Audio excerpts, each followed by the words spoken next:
One moment, existence ceased abruptly. Everything disintegrated. Structures turned to powder. Individuals started dying one after the other. A plague engulfed the planet. Initially, disbelief overtook all. The financial markets collapsed. Worldwide fear ignited rapidly. Reports circulated everywhere. This was humanity's demise. Conflicts ignited. Countries betrayed each other. Economies fell apart. Hunger devastated the masses. In the midst of deprivation, turmoil escalated. Even a single packet of ramen cost millions of won. Crowds flooded the avenues. They begged. They rioted. It was an apocalypse of incomprehensible proportions. Yet humanity wasn't responsible. Abruptly, mythical beasts invaded Earth. And that marked the end of humanity. Like a fable, as soon as these beasts emerged, people began acquiring extraordinary talents. They transformed into superhumans. Digital alerts started materializing, providing resources to confront these entities. At first glance, it mirrored a recognizable scenario. But here was the deviation. Despite newfound skills, the creatures were pure nightmare fuel. The soul-labeled superhuman abilities were nearly ineffectual. The beasts annihilated humans as if they were insignificant. In under 72 hours, the planet was nearly eradicated. 3 days after the beginning of the apocalypse, the scene shifts to the introduction of a building amidst destruction, surrounded by rubble but intact. The building stands out, a solitary structure amid the wasteland, bearing witness to the chaos that has unfolded. Inside this building there is a man, the protagonist, who is eating some snacks. He reflects while eating that the world has not completely ended, and that is the reason he is still living normally. The taste of the snacks is a small comfort, a semblance of the mundane in a world turned upside down. However, he also reflects that, despite being alive, he is alone in his apartment, without the company of any other survivor, locked in an environment of 100 square meters. The silence of the apartment is deafening, reminding him constantly of his isolation. His mother, father, grandfather, and grandmother are all outside, somewhere in the vast expanse of the destroyed world. He also thinks about the high cost of acquiring the building he is in, stating that it cost 200 million wons, arising from the bank account, and another family belongings totaling 200 million wons. The memories of the sacrifices made to secure this refuge weigh heavily on his mind. The reason he is in this apartment now and alone is explained as being the need for someone to live in the apartment for 2 years to benefit from the purchase taxes. This seemingly trivial bureaucratic requirement now feels like a cruel twist of fate. This is the reason he is living there and ended up being suddenly locked inside due to the apocalypse. While lamenting, he also realizes, to his greater sadness, that his internet connection is very weak. The weak connection is a frustrating barrier, cutting him off from what little interaction he could have had with the outside world. He takes a deep breath, trying to relax, but a strange noise catches his attention. The sudden sound is jarring, pulling him out of his thoughts and back into the harsh reality of his situation. When he looks, he sees a creature flying towards the building and making noises. The sight of the creature fills him with a mix of fear and curiosity. Then, as soon as it gets close to his apartment, the creature violently crashes into the window with enough force to knock down the protagonist even without hitting him. The impact shakes the building and he feels the vibrations through the floor. The creature soon attempts another strike against the structure, and the protagonist protects himself. He braces for impact, his heart pounding in his chest. While he tries to defend himself against a possible monster invasion, the system informs him that it has denied the entry of the creature trying to penetrate the demarcated area. The cold, mechanical sound of the system is a stark contrast to the chaos outside. Thus, the ultimate shut-in system is presented, showing the declaration of the house, stating that no one can enter without the permission of the owner and set perimeter rules. The protagonist, then relieved, remembers that this condition is not new to him. As he gets up, he recalls that this is the reason he is alive and safe. The ability protects him from any creature invasion. The sense of security, however, is fleeting. However, he also remembers, while trying to unlock the door, that not only is the entry blocked but also the exit of anyone within the perimeter of the apartment. The realization hits him like a ton of bricks. Enraged, he tries to open it with brute force, kicking the door.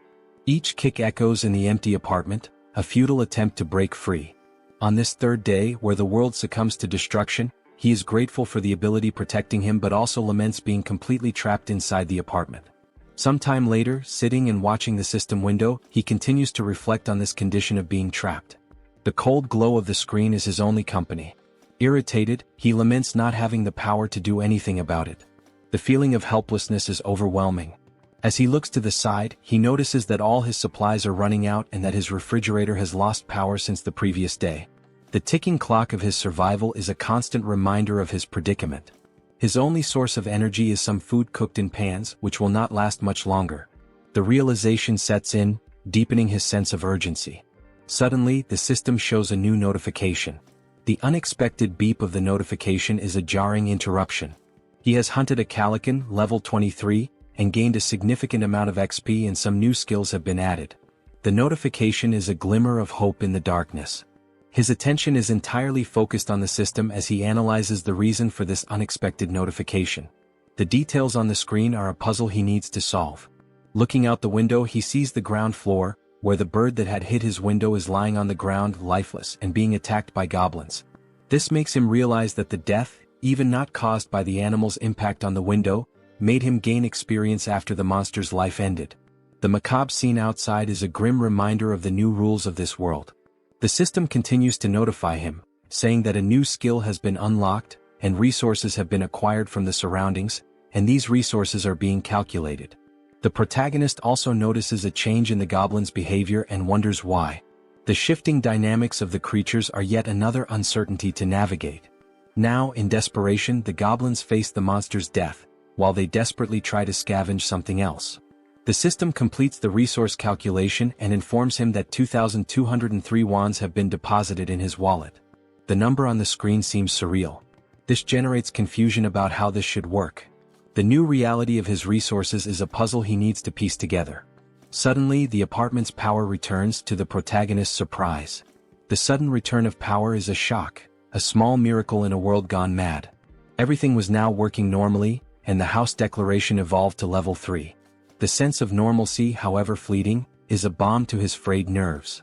With the XP gain, the dignity preservation ability was also unlocked, and this is the reason why all the basic resources of the house have been restored. The acquired money is now in his wallet, and the protagonist reflects on the return of the house functions with joy. Running to the refrigerator, opening it with great happiness, and also going directly to the sink to check the water supply, finally going to the electric stove to test its functionality, the protagonist kneels and cries with much joy, saying that everything is normal, just as it was before the beginning of the end of the world. The sense of relief washes over him, a precious moment of victory in the midst of chaos. However, when he picks up his cell phone and tests his internet connection, he notices that the phone is not working. The broken connection is a bitter reminder of his isolation. In frustration, analyzing the place, he notices a flash drive lying on the floor. The small object is a spark of curiosity in his otherwise dreary existence. Quickly, he goes to the computer and analyzes its content. There were photos of his mother holding him as a baby, taking him to school, and also photos of the united family. The images are a bittersweet trip down memory lane. In parks, at birthdays, making him reflective and planting in his head the idea of having to bring his family back no matter the cost. The determination hardens in his heart. Determined, he gets up and goes to the window when he is surprised by another notification. The persistent system, always ready with another twist in his journey. The system informs him that he now has a warehouse, where he can buy items listed at original prices. Intrigued by this new development, he decides to investigate further. Going to check what this store is about, he sees the acquired values being made available and concludes that the confined wallet is directly linked to the values available for use in this store. This realization brings a glimmer of hope. Perhaps this store could offer a way out or at least provide better tools for survival. Thinking about some change in his condition, he goes to the window and laments that he is still confined within the apartment. The view outside, a constant reminder of his isolation, deepens his frustration. Nothing has changed regarding the permission to leave the perimeter, even though his skills and levels have increased. The invisible barrier remains as imposing as ever, a prison wall he cannot breach. However, one thing is certain, increasing levels can unlock skills that may help him get out of this condition. This thought fuels his determination. For that, he needs to hunt monsters. But then the question arises, how will he hunt these monsters? The memory of his past struggles makes him doubt. It will be very difficult for something like before to happen again, where simply a monster hitting the window, falling, and dying would allow him to gain experience and the rewards related to the monster's death. Looking once more at the bottom of the building through the window, he notices that there is a possibility of annihilating some goblins. This discovery ignites a spark of hope. The young man then takes a bottle to test if it will pass through the barrier that prevents him from leaving the apartment. With a mix of anticipation and anxiety, he prepares to throw. As he throws it, he realizes that he succeeded in launching the bottle.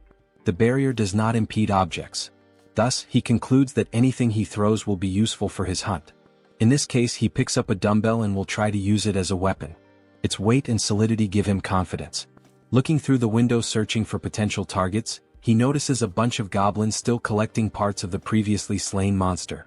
Seeing that some are leaving with parts of the monster, he shouts for them not to go away. His voice is urgent, a command born of desperation. Seeing the urgency, he then throws the first dumbbell through the window. Throwing it and hoping it hits a monster, he watches as the dumbbell falls and accurately hits one of the goblins, killing it. The other goblins around, surprised, cannot comprehend what just happened. The goblins' perception of one of their companions being killed causes the young man to feel frightened, fearing possible retaliation. His heart races, the adrenaline pumping. Realizing that only one dumbbell remains, he reflects on other possible artifacts that can be used in his hunt. He needs to be creative. Artifacts that are strong enough to perform a kill when thrown, even considering throwing the TV or computer. His mind races with possibilities. The goblin screams on the ground floor of the building catch the protagonist's attention, who becomes scared as they howl more and more with the intention of making some kind of counterattack. With the goblins advancing against the building, the protagonist realizes that this may be a good opportunity, as they are now closer, and he will be able to hit his targets more easily. The proximity could be an advantage. To solve the shortage of throwable artifacts, he goes back to the store and activates the function to list items, picking up his last dumbbell and registering it in the store to test the functionality. While scanning the dumbbell, he receives a notification of the artifact's characteristics and also the price registered in the store for the item acquisition. Surprised, he compares the listed price with the price he paid to buy this item online previously, concluding that the price of the items he registers will indeed be the same as normal stores from the period before the end of the world. This realization reassures him. With the item ready and scanned, the system suggests buying the item he just registered. Confirming the purchase, the dumbbell is projected and materialized in front of the young man. He now shouts with joy, considering that everything worked as expected. His plan is coming together. Now the second part, testing the purchased items by throwing them through the window to hit more targets. In the first throw, there is already success as the dumbbell hits a goblin. The thrill of the successful hit fills him with confidence. The system confirms the hit by showing the EXP obtained and the ones from the goblin's death. Meanwhile, the group of goblins watch the lifeless body. Not having much time to lament, they are surprised by more dumbbells falling from the sky, literally, a rain of dumbbells. Some, now smart, try to run to avoid being hit, causing the protagonist to become irritated with the situation and decide to take other strategies. He cannot afford to waste any more time. Buying now 3 dumbbells at once, he quickly uses them, generating more hits and gaining more XP and more one. Now happy, the protagonist is surprised by another notification from the system. The messages keep coming. Now the store would also function as a warehouse, where he can store items for later use. While opening his warehouse, he activates the function to store one of his acquired dumbbells. The ability to store items opens new tactical options. Realizing the perfect functioning of the tool, he rejoices and then thinks of a new strategy to make kills in a more optimized way.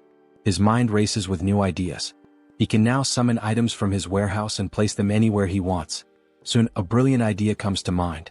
He will summon the dumbbells outside to fall directly on the goblins. The precision and efficiency of this method are compelling. Opening the warehouse with a large quantity of dumbbells, he watches as all the dumbbells fall towards the goblins, performing an absurd sequence of hits and a flood of system messages with all the kills and ones acquired. The system notifications are a testament to his success. Shortly after finishing his hunt, the protagonist had already acquired and allocated various items in his warehouse. Several of them are food and drinks so that he can stay healthy for as long as needed. Ensuring his survival is paramount. Additionally, he managed to acquire more one by selling the items he used to hit the goblins. The influx of resources is a welcome relief. Suddenly, he realizes that there was a reduction of 1 unit of one. Thus, he begins to reflect on the preservation of dignity ability, questioning if it is responsible for the reduction of someone. He then starts to scan his apartment, meticulously observing the electricity, gas and water expenses. He realizes, with a growing sense of frustration, that the only active thing at the moment is his refrigerator. The thought nags at him, why just the refrigerator? Could it be this is what's consuming the precious resources he so desperately needs? In frustration, he recalls his hunt against the goblins, a memory that brings a fresh wave of irritation. He reflects on how, later, several goblins fled, abandoning their former home, and since then he had managed to hit only 2.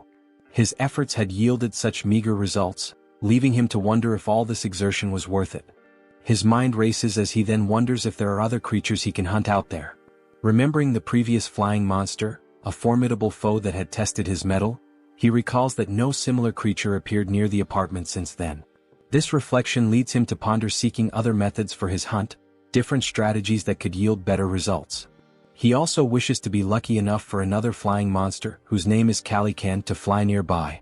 A beast that had once promised a bounty of rewards if only he could master the tactics to bring it down. Then, almost like a miracle, he notices a Calican flying around the area. His heart races with a mixture of fear and excitement.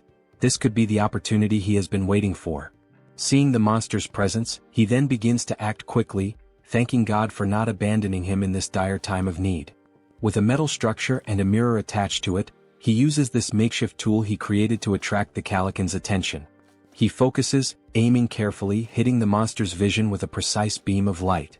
His strategy works, drawing the monster's attention, which advances toward him fiercely.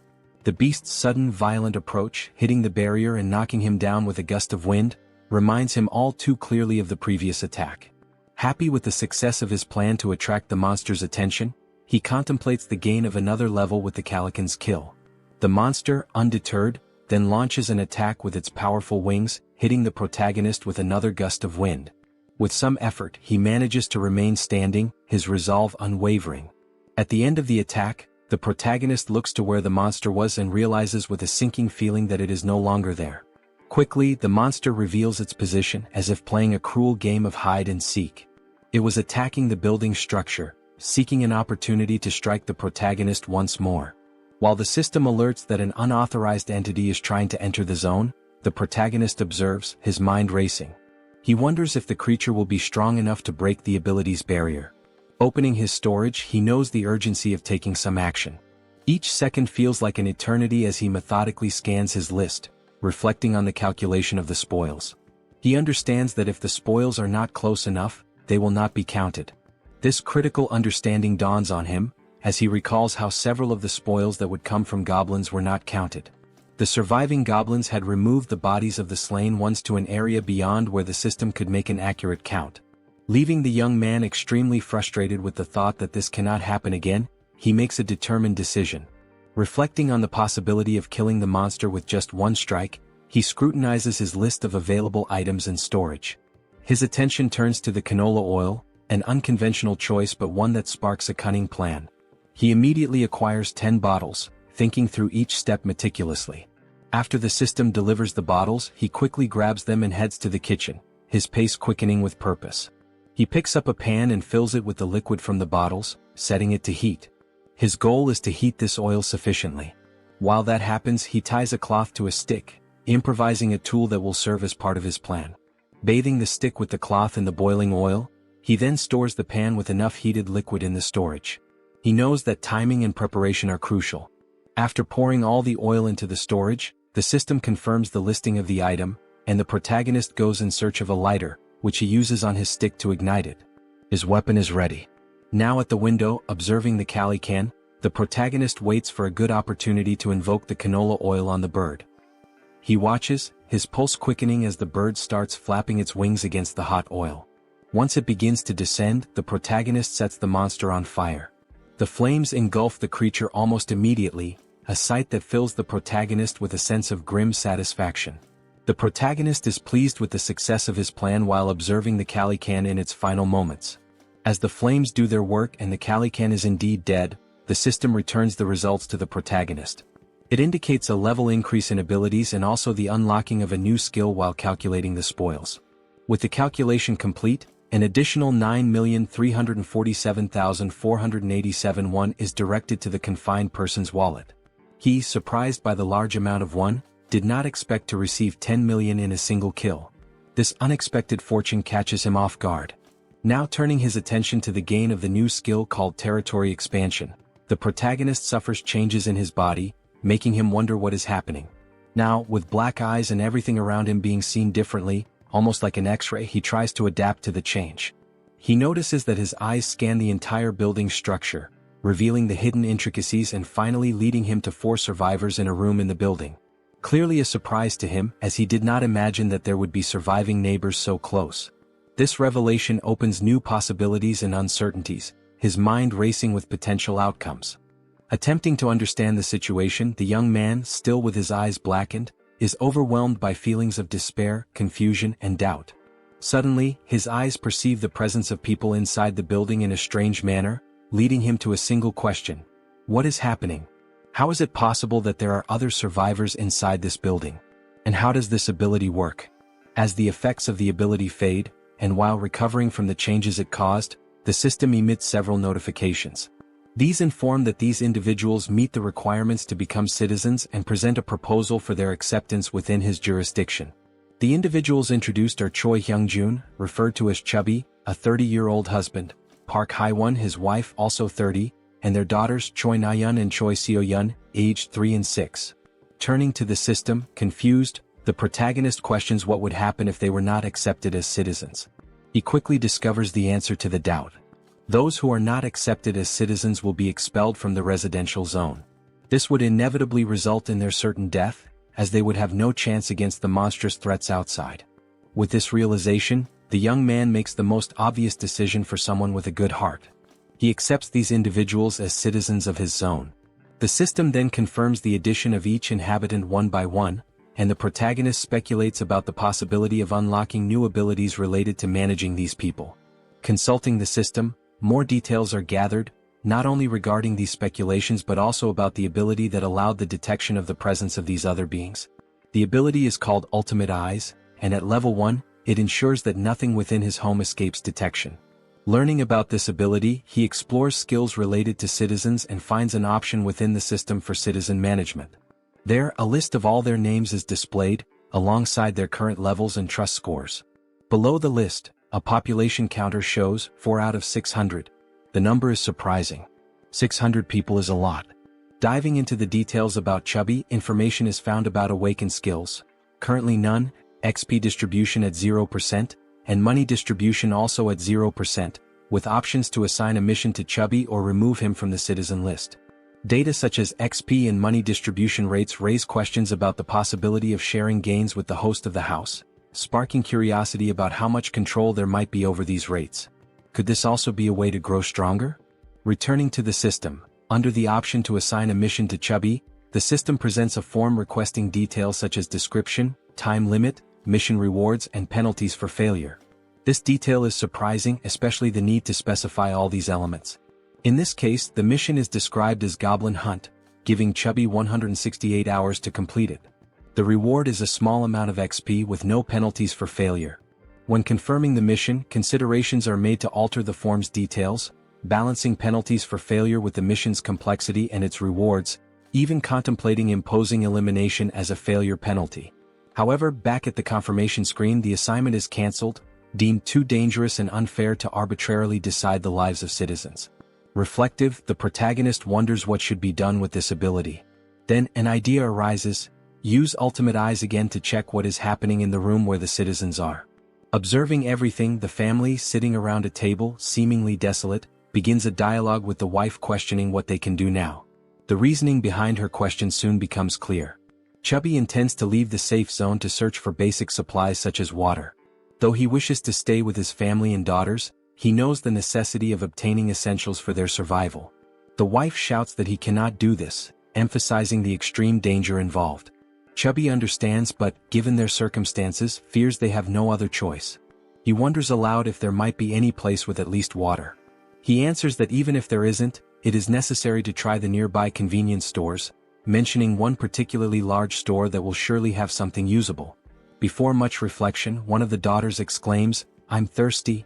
The mother, realizing this is not a good time to voice concerns, tries to hush the child, knowing such a statement would act as a trigger for Chubby's decision. Confident, Chubby takes his wife's hand, asking if she trusts him and assuring her he will definitely return safely with something for their family. Saddened, the wife finds no further arguments to stop him. Back in his room, the protagonist ends the ability and reflects on the family's situation. The decision is then made to open the store and check the list of items. It appears that the maximum item storage capacity is limited, and it is wished that this could be expanded. While navigating the skill window, information is noticed showing storage at level 1, dignity preservation also at level 1, and the store at level 1 as well. Observing the levels of each item, there is a sense of relief. If there are levels, there must be a way to increase them and, consequently, enhance the capacities of these abilities. With points available for immediate upgrades, the store's level is raised to 2, increasing its capacity by 20 items. Additionally, the system applies a 10% discount to the total price of all used items. The protagonist, with enthusiasm, evaluates the given data and wonders what to do with the 2 remaining points. He considers investing in the shop or in the preservation of dignity, recognizing that these skills might help him encounter more citizens in the future. His shop, now at level 3 with a maximum capacity of 40, also has a new function, item recovery. This function enables him to restore old items and turn them into new ones. This was undoubtedly an excellent choice. Without further ado, he visits his shop again to acquire water and some fruits. With the remaining points, he decides to allocate them to other skills, particularly the preservation of dignity. Still at level 1, the choice to upgrade is based on the ability to request various things in return if he provides energy and water. With the preservation of dignity skill at level 2, he can now register vassals, leaving the protagonist puzzled about what vassals might be. The scene shifts to the living room where the family is gathered, and Chubby is seen preparing for his journey. Looking back, his wife and daughters appear distressed, wishing he would reconsider before it's too late. However, Chubby responds with a display of affection and protection, promising that he will return and asking the children to protect the house while he is away. The children ask if he really plans to go, and he responds as if it's a simple task, saying he is merely going to fetch some food and water. He also requests that they obey their mother in the meantime. The eldest daughter, however, knows it won't be that simple. She cries and screams about the monsters outside. Her memories take over, revealing details of day 1 of the apocalypse. The children had been playing in a sandbox in a park when monstrous creatures suddenly appeared, catching their attention. Terrified, the children stood up and started running in panic.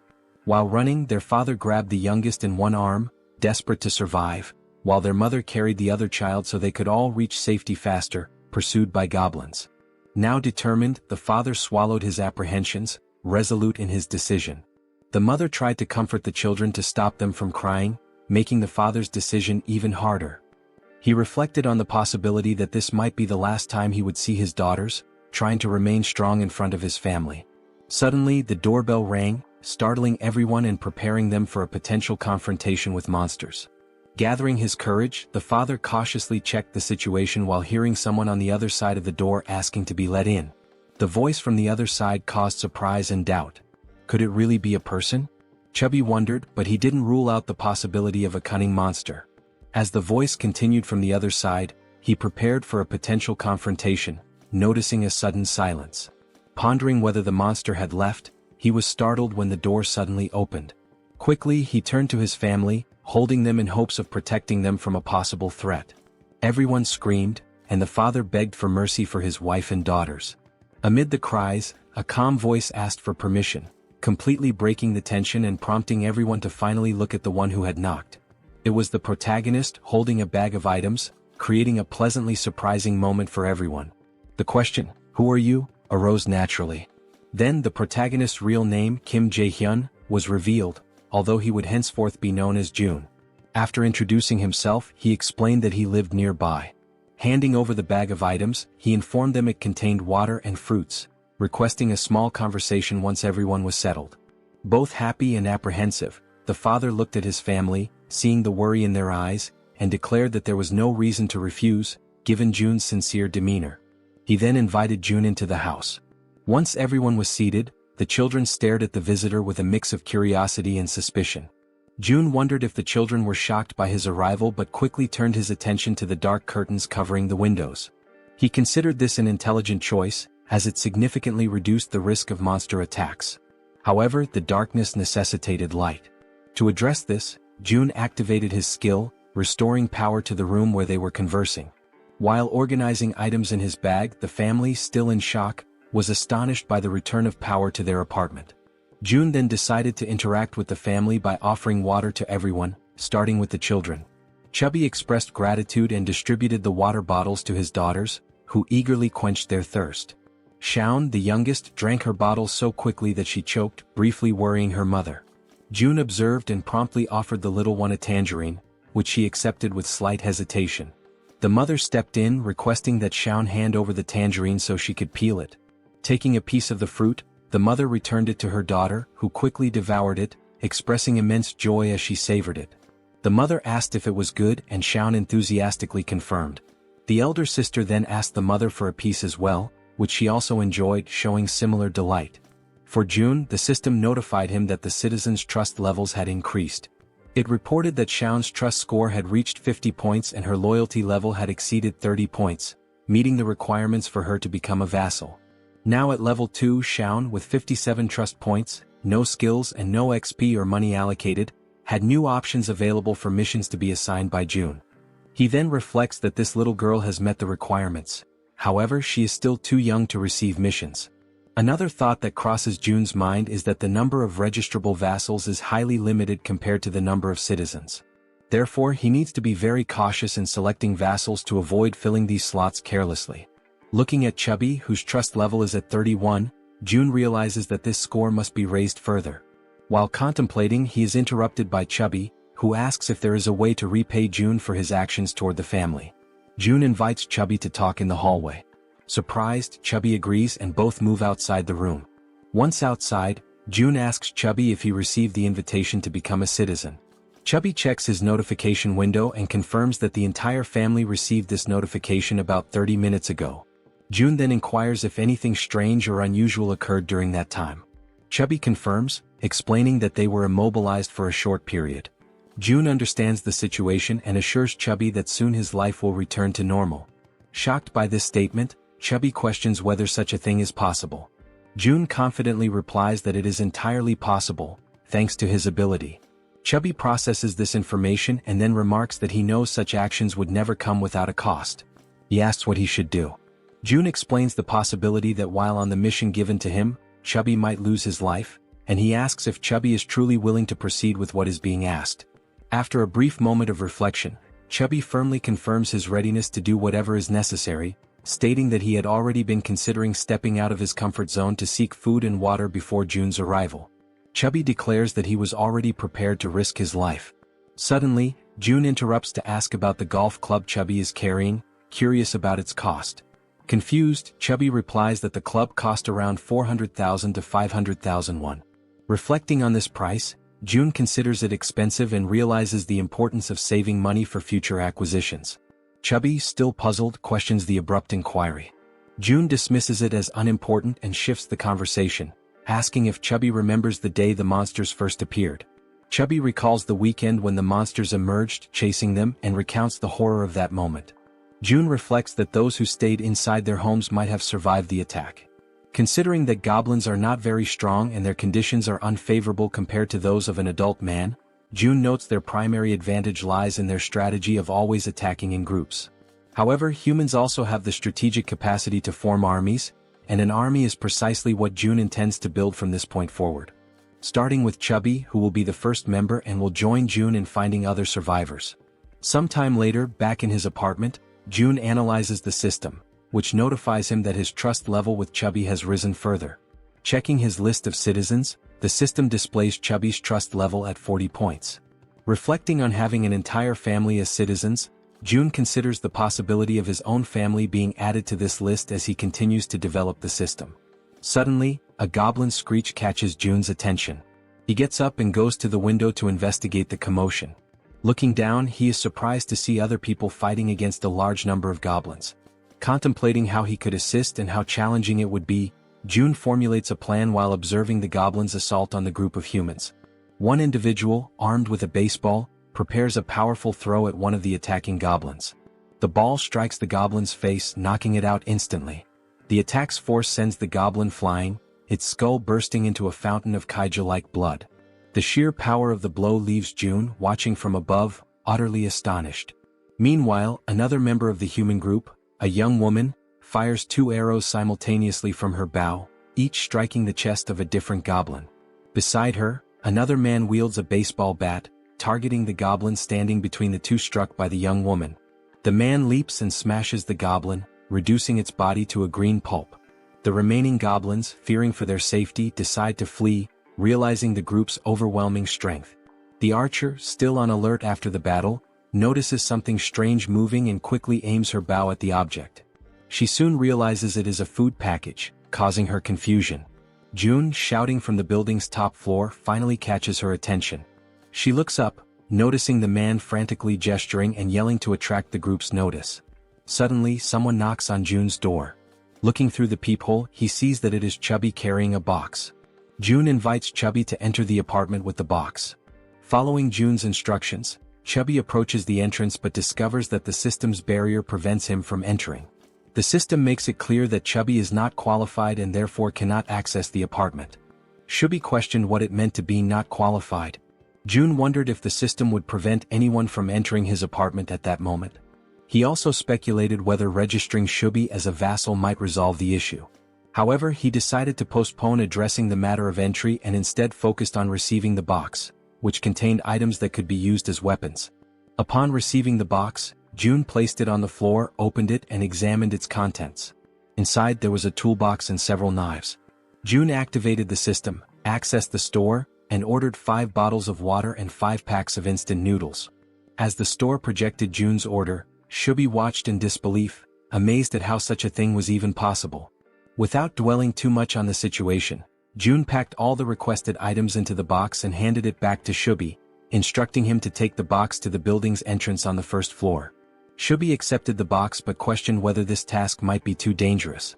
June replied that, based on his brief observations, the goblin's behavior became more active during daylight hours. He also thought to himself that the people fighting downstairs could be vital additions to his group of citizens. The food box would serve as the primary tool for earning their trust and loyalty. Speaking aloud to Chubby, June revealed that he had a plan and emphasized the importance of delivering the box to the 1st floor. Chubby questioned the simplicity of the plan, asking if it really was just about leaving the box on the 1st floor and returning. June confirmed that it was indeed that simple. Relieved, Chubby agreed to carry out the task, bidding June farewell as he left with the box.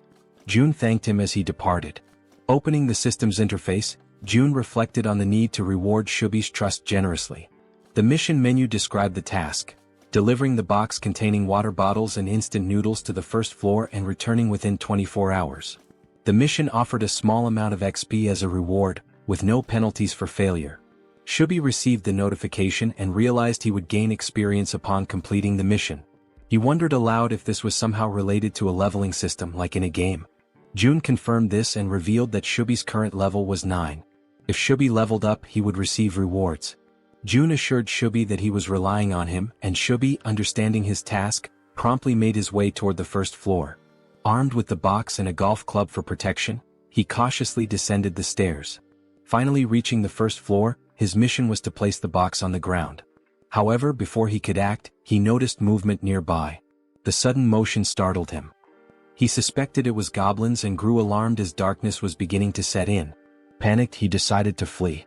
Yet, in his haste, he twisted his ankle and fell, causing the box of supplies to spill across the floor. Items scattered everywhere, and Chubby, now lying on the ground, desperately tried to regain his composure.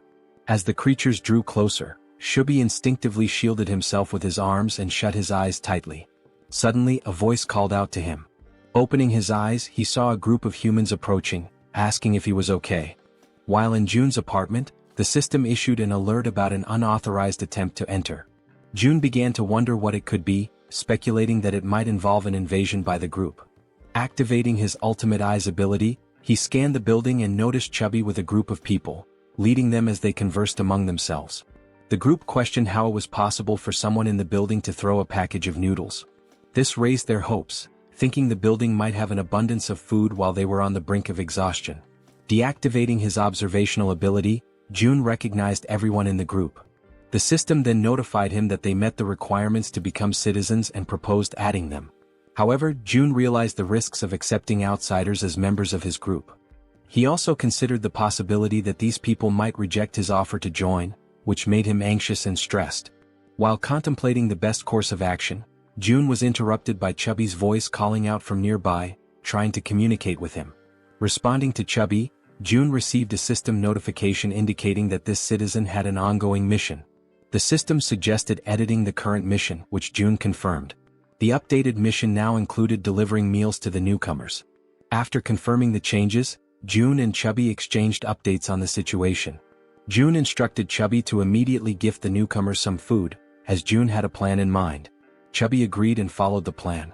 When the group reached the barrier of June's safe zone, they had to wait while Chubby explained the situation.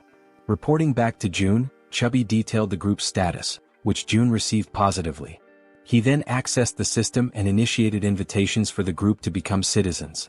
The system sent invitations to Ha Donggan, Kang Deoksu, Kim Gaeong, Yu Hyerin, Kim Jian, and Moon Byunggo. Once permission was granted, all new group members entered the safe zone. The system announced that the citizen count had increased to 10, granting a 10% bonus to XP and monetary rewards. June felt a surge of gratitude toward the newcomers, knowing their presence would be crucial for future monster hunts. The system updated the trust scores and levels for the new members. Dong with 19 trust and level 23, Kang with 28 trust and level 13, Young with 17 trust and level 17, Yu with 30 trust and level 10, Kim with 15 trust and level 15, and Moon with 11 trust and level 10. June noticed Dong's higher level and speculated that he might be stronger than Calican, a foe June had recently defeated. Examining Dong's stats further, the system highlighted a skill called Baseball Throw, ranked at D. This ability consumes stamina to triple the power of thrown objects like baseballs. June concluded that Dong was a metahuman capable of turning baseballs into lethal weapons. He recognized Dong's potential as an indispensable ally for monster hunting. To strengthen their bond, June planned to gradually build Dong's trust. June instructed the system to set the group's XP sharing to 70%, which the system confirmed. He then began assigning hunting missions to help the newcomers gain XP and resources. June likened his strategy to an auto-hunting system in games. Beyond logistics, June acknowledged the importance of establishing personal relationships with the group. He believed a good rapport was essential to eventually locating and reuniting with his family. Unexpectedly, the system notified him that the trust scores of Dong, Young, and Yu had increased, leaving June surprised and curious about the cause. The scene shifted to Chubby's apartment, where he invited the group inside. The archer, Gaeong, expressed her gratitude. Chubby's wife, confused by the situation, questioned what was happening. Chubby reassured her to stay calm and promised to explain soon. He also requested that she prepare food for everyone. Initially startled, Chubby's wife pointed out that there was no food ready and that everything would need to be made from scratch. Chubby urged her to proceed, explaining it was part of June's plan. After some hesitation, she agreed and began cooking.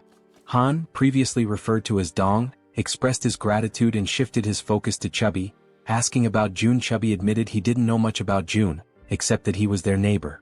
Surprised, Han listened as Chubby described June as someone mysterious yet immensely resourceful, providing them with everything they needed. Han concluded that June must be a metahuman, possessing the extraordinary ability to solve everyone's problems with essentials like food and water. Determined to make a good impression on June, Han believed that June's abilities were almost miraculous. Chubby informed the group that they could take a shower while waiting for the food. The female members were stunned by the idea of taking a shower amidst the chaos. Han observed that, given the building's functional resources, such luxuries were indeed possible. Chubby elaborated, mentioning the availability of hot showers, leaving the women speechless. Chubby added that there were 2 showers available for simultaneous use. Another group member, who bore a resemblance to Toji, jokingly suggested challenging June to a fight. Han immediately dismissed the idea, calling it absurd and emphasizing the importance of impressing June instead. The group agreed on the need to prioritize securing food, recognizing this as a rare opportunity that couldn't be wasted. They turned their attention to Moon, who appeared lost in thought. Han gently touched Moon's shoulder, snapping him back to reality.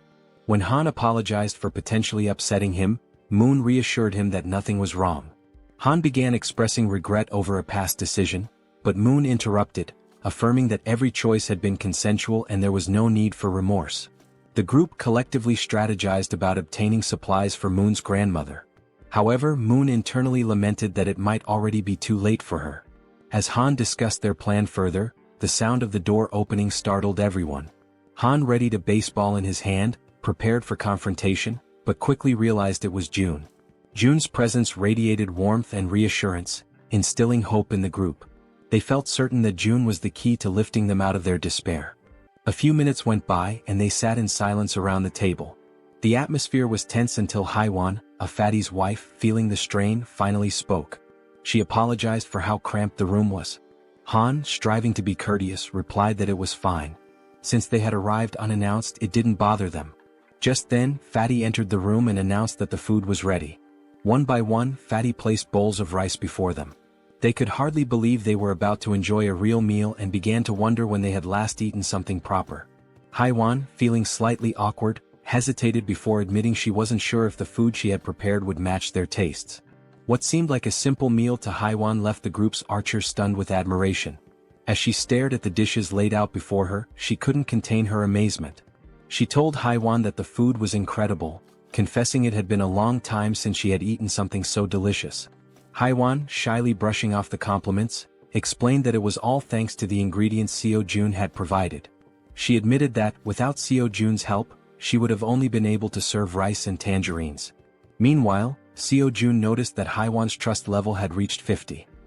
He smiled quietly to himself, reminded of his mother, who always beamed with joy when guests praised her cooking. But as the thought lingered, he realized with some surprise that Haiwan's trust had surpassed Jun's. Later on, they all started eating, expressing their gratitude to Haiwan for the meal. Haiwan and Fatty watched as their guests eagerly enjoyed the food, eating as though they hadn't had a proper meal in ages. The archer couldn't stop complimenting the egg roll, while another girl remarked to Haiwan that the style of the egg seemed Japanese. Haiwan smiled warmly, agreeing and politely encouraging her to enjoy the meal. At that moment, Haiwan's youngest daughter called out to her, capturing her attention. The little girl wanted to eat the egg rolls too, but Haiwan gently explained that she would make more for her after the guests left. This made her daughter a bit sad. Noticing this, the archer asked Haiwan's daughter if she'd like to share the egg rolls with her. The child's face lit up immediately, her excitement brightening the room. She quickly ran over and climbed onto the archer's lap, her happiness obvious. The archer smiled warmly, delighted by the little girl's enthusiasm. The child eagerly announced she was ready, and the archer picked up a piece of egg roll, softly asking Seoyin to open her mouth. As the archer fed her, Seoyin beamed with joy, her smile lighting up the moment. Seo Jun then suggested that Fatty and Haiwan join them, assuring them there was enough food for everyone. The two exchanged a hesitant glance, unsure at first, but eventually smiled and agreed, happy to join the gathering. As they all shared the meal together, the room filled with laughter and cheerful conversation. Seo Jun took a quiet moment to reflect on the warmth of the scene. The lively noise reminded him of how long it had been since he had experienced something like this. His thoughts drifted to memories of his mother and the care she had always shown. A soft smile spread across his face as he silently hoped his family was safe and well. Time passed and soon the food was gone, leaving behind only empty dishes. Haiwan's youngest daughter, now tired, mentioned she wanted to rest. Haiwan gently lifted her and asked her eldest daughter to follow her to their room for bedtime before leaving the table. Moments later, Seo Jun decided it was the right time to get back to business. He turned to the guests and suggested they continue their earlier conversation, questioning why they couldn't reach the grandmother's house despite its close proximity. Han, his expression serious, explained that it was due to the goblins. Seo Jun raised an eyebrow, doubting whether it was truly goblins, recalling his own struggles when he had first encountered them. Han nodded, affirming it was true. He elaborated that the goblins had discovered an underground parking lot and had turned it into their base, hiding there. Seo Jun's curiosity deepened, and he asked if they had any idea how many goblins were down there. Han, with a somber look, answered that there were several thousand goblins in the underground area. Seo Jun paused, thinking carefully. He realized that his abilities only worked effectively from ground level to level 30, meaning they wouldn't be as useful in the underground parking lot beneath the building. Suddenly, it all made sense to him. This was how the goblins had infiltrated the area.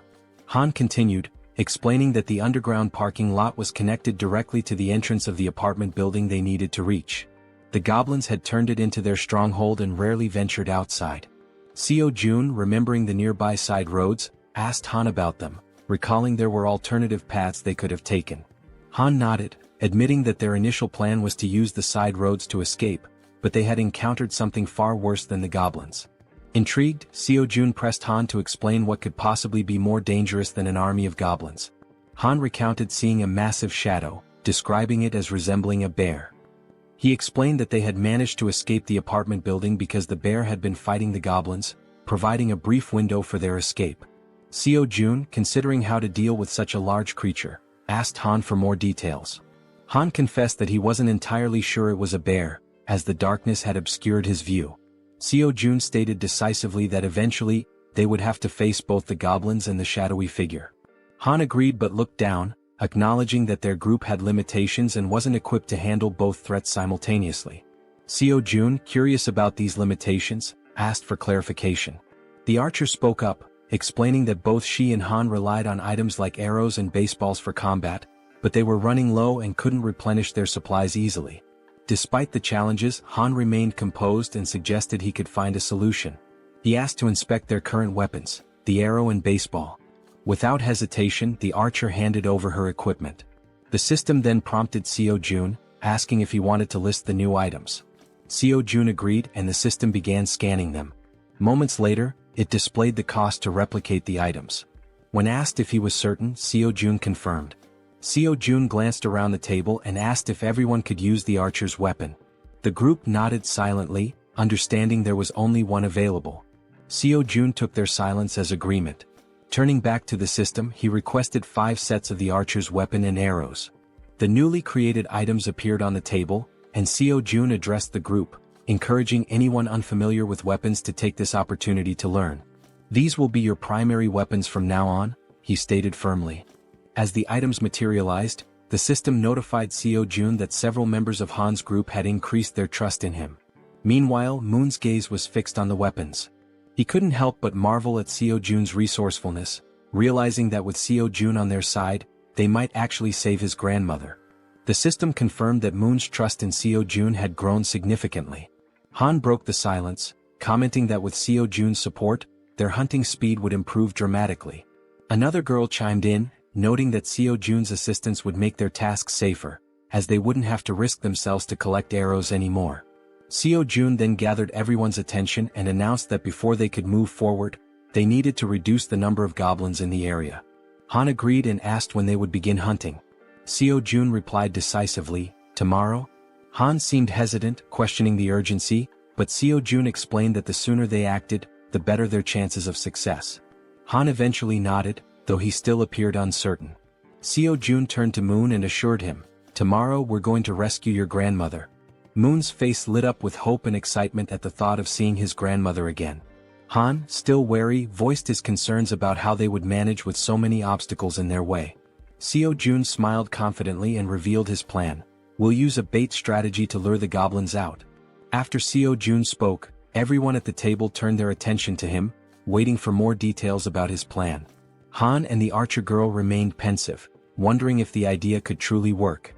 The boy with glasses voiced his concern, saying the plan would only succeed if everything went exactly as planned.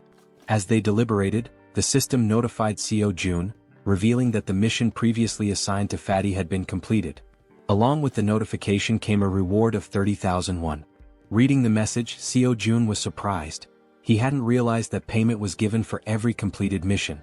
To be certain, he read the notification again and it was confirmed. Seo-jun quickly realized that, with money, he could assign missions to his citizens, allowing them to level up. In other words, the more money he had, the more power he could accumulate. Closing his eyes, he thought about how, while this seemed like a strong long-term strategy, he hoped not to rely on it too heavily for now. The system also informed Seo-jun that Jun's trust had increased to a total of 50 points, unlocking a new status, loyalty, which surpassed 30 points. Meeting the minimum requirements, Fatty transitioned from being a simple resident to becoming a vassal. The system displayed Jun's updated stats and attributes. He was now at level 9 with a trust level of 51 points and loyalty at 62.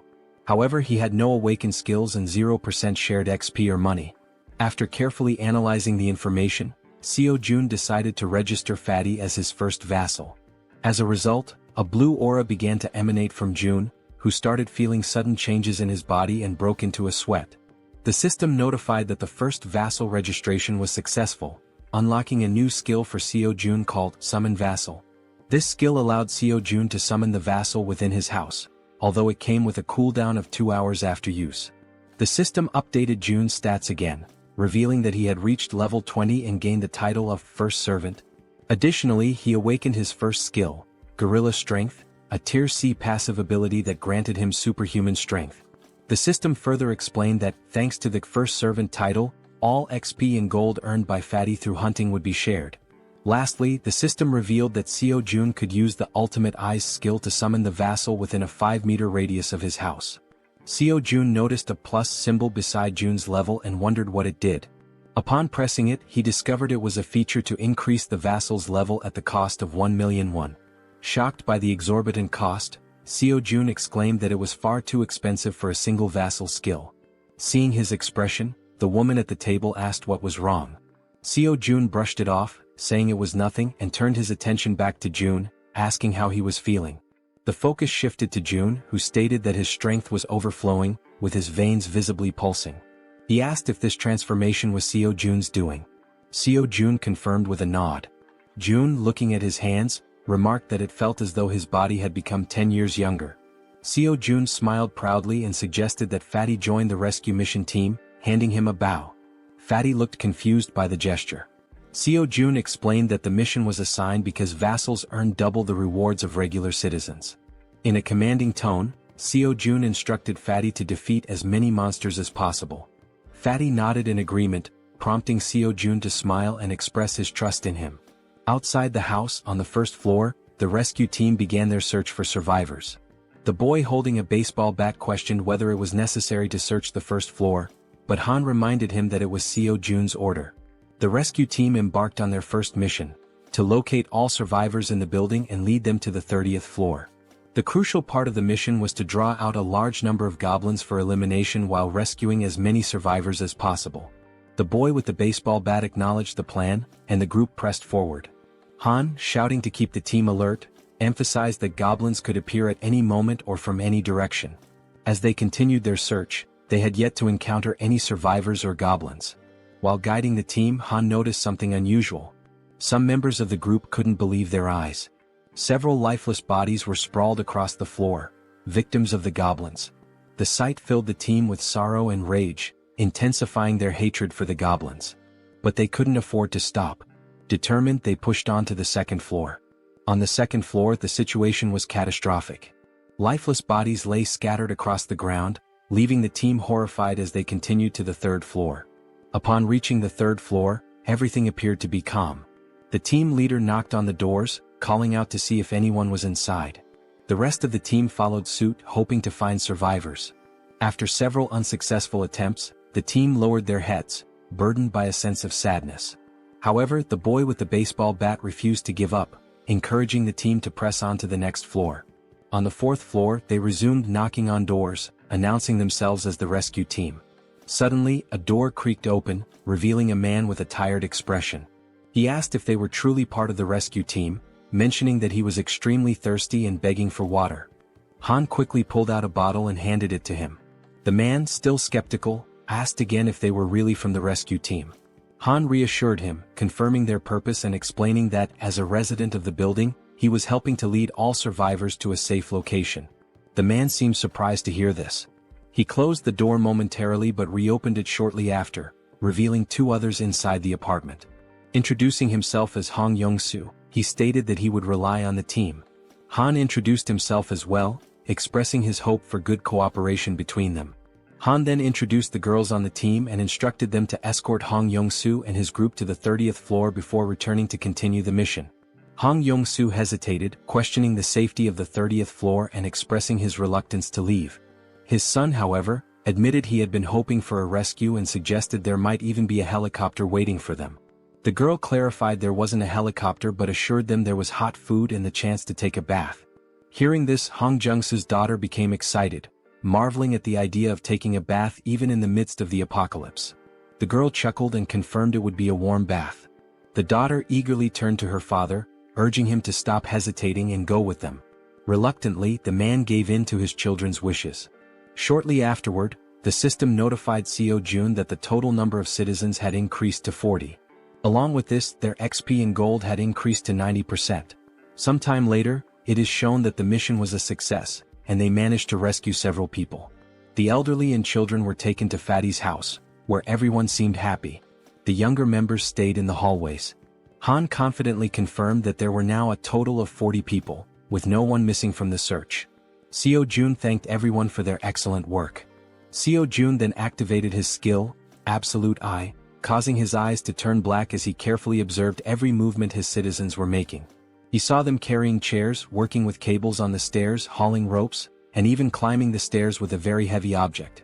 After ending the skill, his eyes returned to normal, and smiling he told Han it was time to begin phase 2 of the goblin hunting operation.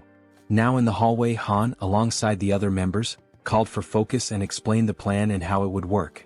Everyone listened patiently as Han detailed how they would lure out all the goblins hiding in the basement.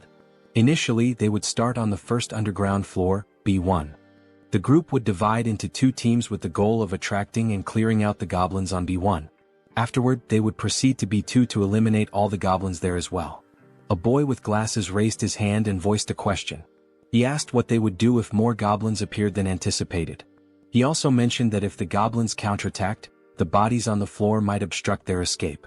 The archer and Han, confident, assured him they could handle all the goblins on their own since they now had plenty of arrows, unlike before. The boy with glasses nodded in agreement and said he trusted them. Suddenly they heard a strange noise. Turning toward the source of the sound, they noticed a small group of 3 goblins ready to attack. Without giving the goblins a chance to make the first move, the archer drew her bow and with 2 quick shots hit the heads of 2 goblins, leaving only one alive. Without hesitation, the man with the bat charged forward and with a single blow, smashed the remaining goblin's head. The 3 goblins now lay lifeless on the ground. The boy with glasses questioned the man with the bat, asking why he was using the bat when he had previously said he would need a bow to defeat goblins. The senior admitted they were right. Meanwhile, the archer pointed to the goblin bodies, noting that they were disappearing shortly after being defeated. The newcomer wondered if this phenomenon was also a skill of Seo Jun. Han declared the mission on that floor complete and announced they would now proceed to B1. The newcomer, still lost in thought, remarked that he had expected Seo Jun to have a solution for dealing with the goblin bodies. The system then alerted the group that the citizens' trust was increasing. The scene shifted to Seo Jun, sitting calmly and opening a bottle while a series of system windows appeared in front of him. He found the moment quite enjoyable. He remarked that it wasn't intentional but reassured himself that he was still keeping an eye on everyone. The system sent another notification showing that Moon's trust had reached 50, unlocking loyalty. The loyalty stat had surpassed 30, meeting the conditions for registration. Seo Jun was surprised by how quickly he had achieved these stats. However, he noted that the faster this happened, the better it would be in the long run. Sitting on the floor and staring thoughtfully at the system window, Seo Jun reviewed Moon's stats, 55 in trust and an impressive 88 in loyalty, along with other attributes. Seo Jun was surprised by the 88 loyalty but remained calm, considering it a positive outcome. With an ironic smile, he pressed a button on the system window, declaring that the time for retention registration was complete. Back in the basement on B1, the entire group was fighting fiercely against the goblins. Suddenly, the newcomer began to emit a blue light, similar to what Fatty had done before. Holding his bow, Moon, the newcomer, was stunned as lightning surrounded him. The other group members were equally shocked, questioning what was happening. Even the goblins were confused, unable to see due to the intense glow radiating from Moon. After revealing his red eyes in the darkness, it was also shown that the goblins couldn't withstand the brightness emitted by the newcomer, leaving them momentarily blinded. Han shouted that he didn't know what was happening, but it was an opportunity they couldn't afford to miss. Part of the group quickly ran to create distance, while others stayed behind to eliminate the goblins using their bows from a long distance. Both archers had deadly accuracy, aiming only for the goblins' heads. The archer, visibly furious, performed a swift maneuver that took down several more goblins. Seeing what had just unfolded before them, the goblins became enraged and charged forward to attack. Despite the number of goblins they had already killed, their numbers only seemed to increase. While running, the group realized the sheer aggressiveness of their opponents and remarked how they hadn't expected them to be so relentless. The archer shouted, ordering everyone to retreat to the emergency stairwell, while the man with the baseball bat speculated that all the goblins from the B2 floor had likely converged on their current location. Reaching the emergency stairs, the group ascended frantically without daring to look back. To slow the goblins' advance, Han held the door shut. One of the goblins managed to wedge its hand through the gap and sarcastically asked if Han was holding the door by himself. Hearing this, the boy with glasses and the man with the bat joined Han to push the door shut. The goblins, however, were slowly forcing the door open. While the group struggled, they admitted it was getting increasingly difficult to hold it shut due to the overwhelming number of goblins. Suddenly, a voice from behind reassured them of help. It was Fatty, using the gorilla strength ability Seo Jun had granted him earlier. As he channeled the ability, Fatty single-handedly held the door and managed to block the goblins' advance. Han asked if he would be okay and Fatty urged them to hurry up the stairs. Despite his superhuman strength, Fatty was sweating and straining to hold the door with all his might. He focused and declared that it was his duty, one he had to fulfill. Finally, Han called out to him, letting him know everyone was safe and telling him to come up the stairs as well. Without hesitation, Fatty turned his back to the door and began running up the stairs. However, midway up, he tripped on a step and fell to the ground, just as the goblins were about to catch up to him. Lying on the ground and almost within the goblins' reach, Fatty shouted at his friends to leave him behind and continue the evacuation. While Han hesitated, trying to decide what to do, someone suddenly and without hesitation rushed down the stairs to help. It was the boy with the baseball bat who, with a single powerful swing, smashed the goblin threatening Fatty. He called out to Jun, urging him to hurry, and extended a hand to help. Still on the ground, Fatty tried to crawl closer to his rescuer, but one of the goblins managed to grab his leg. Before he could even react, Fatty vanished without a trace, leaving his savior stunned and speechless, unable to comprehend what had just happened. Looking ahead, however, the goblins continued advancing in an unrelenting horde. Suddenly, one of them leaped toward the boy with the bat, but he swung his weapon and struck it down mid-air. Meanwhile, the other group members provided support with their bows, urging Deok-su, the boy with the bat, to move faster. Running in desperation as the goblins closed in, Han and the archer shouted frantically, pleading with him to hurry. Clutching his bat and without looking back, Deok-su pushed forward, racing up the stairs. Meanwhile, outside, under a full moon, the scene unfolds. A monstrous bear-like creature with glowing red eyes effortlessly devours a goblin, whose agonized screams pierce the night. With every passing second, the creature exudes a sinister aura, finishing its gruesome meal of the small goblin. Its sharp fangs and blazing eyes make it clear that its hunger is far from sated. It growls, declaring it wants more. From behind the beast, eerie screams echo, a sound that should not exist in the stillness of the night. Turning around, the creature notices the noise is coming from a massive building behind it. Coincidentally, the top floor of the building is still illuminated. The creature's bloodlust intensifies as it snarls, proclaiming that it will devour everyone in that building. In a sudden twist, Fatty is seen falling from a swirling purple portal. Don't worry, our Fatty didn't die. Instead, he was teleported to safety using Seo Jun's ability.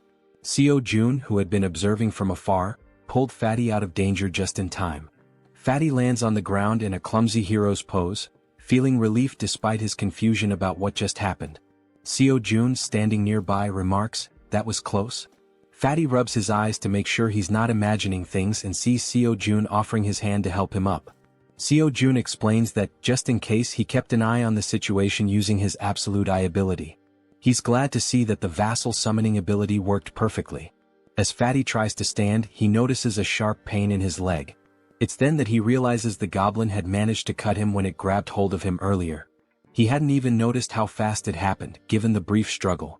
Seo Jun immediately asks if Fatty is okay, but Fatty brushes off his concern, insisting that the wound will heal faster than he thinks. Seo Jun, however, notices a shortage of medical supplies in his inventory and mentions that he should register some medicine to the system as well. He asks Fatty not to overexert himself and to wait for a moment. Though confused, Fatty agrees. Inside, Seo Jun searches for medical supplies and finds a first aid kit. Looking at it, he recalls how essential medicine is in situations like this. The sight brings back memories of his childhood with his mother, leaving him momentarily deep in thought. Opening the kit, he discovers it contains far more than he expected. Sitting on the floor, he examines the items and mutters that his inventory has only 40 slots left, but there's still so much to register. After a brief moment, he has an idea. he decides to register the entire kit instead of the individual medicines. The system initiates the registration process, scanning the kit. A system notification pops up, confirming that it's a standard first aid kit valued at 77,331. Without hesitation, Seo-jun accepts. Back in the corridor, Seo-jun brings the first aid kit to Fatty, who notices Seo-jun's genuine concern for someone he barely knows. Kneeling down, Seo-jun asks to examine the goblin-inflicted wound. Fatty rolls up his pant leg, revealing a cut near his calf. With a pair of tweezers and a cotton ball in hand, Seo-jun warns that he's going to disinfect the wound first. Carefully dabbing the cotton onto the cut, Seo-jun works meticulously, though Fatty winces in pain. Despite this, Fatty reassures Seo-jun that he can endure it. The system promptly notifies Seo-jun that Choi Hyung-jun's, Fatty's, trust level has increased, along with his loyalty. After partially cleaning the wound, Fatty thanks Seo-jun for his care. Seo-jun, while packing the first aid supplies back into the kit, expresses his concern for the others. He stands and instructs Fatty to rest, explaining that he has something important to attend to.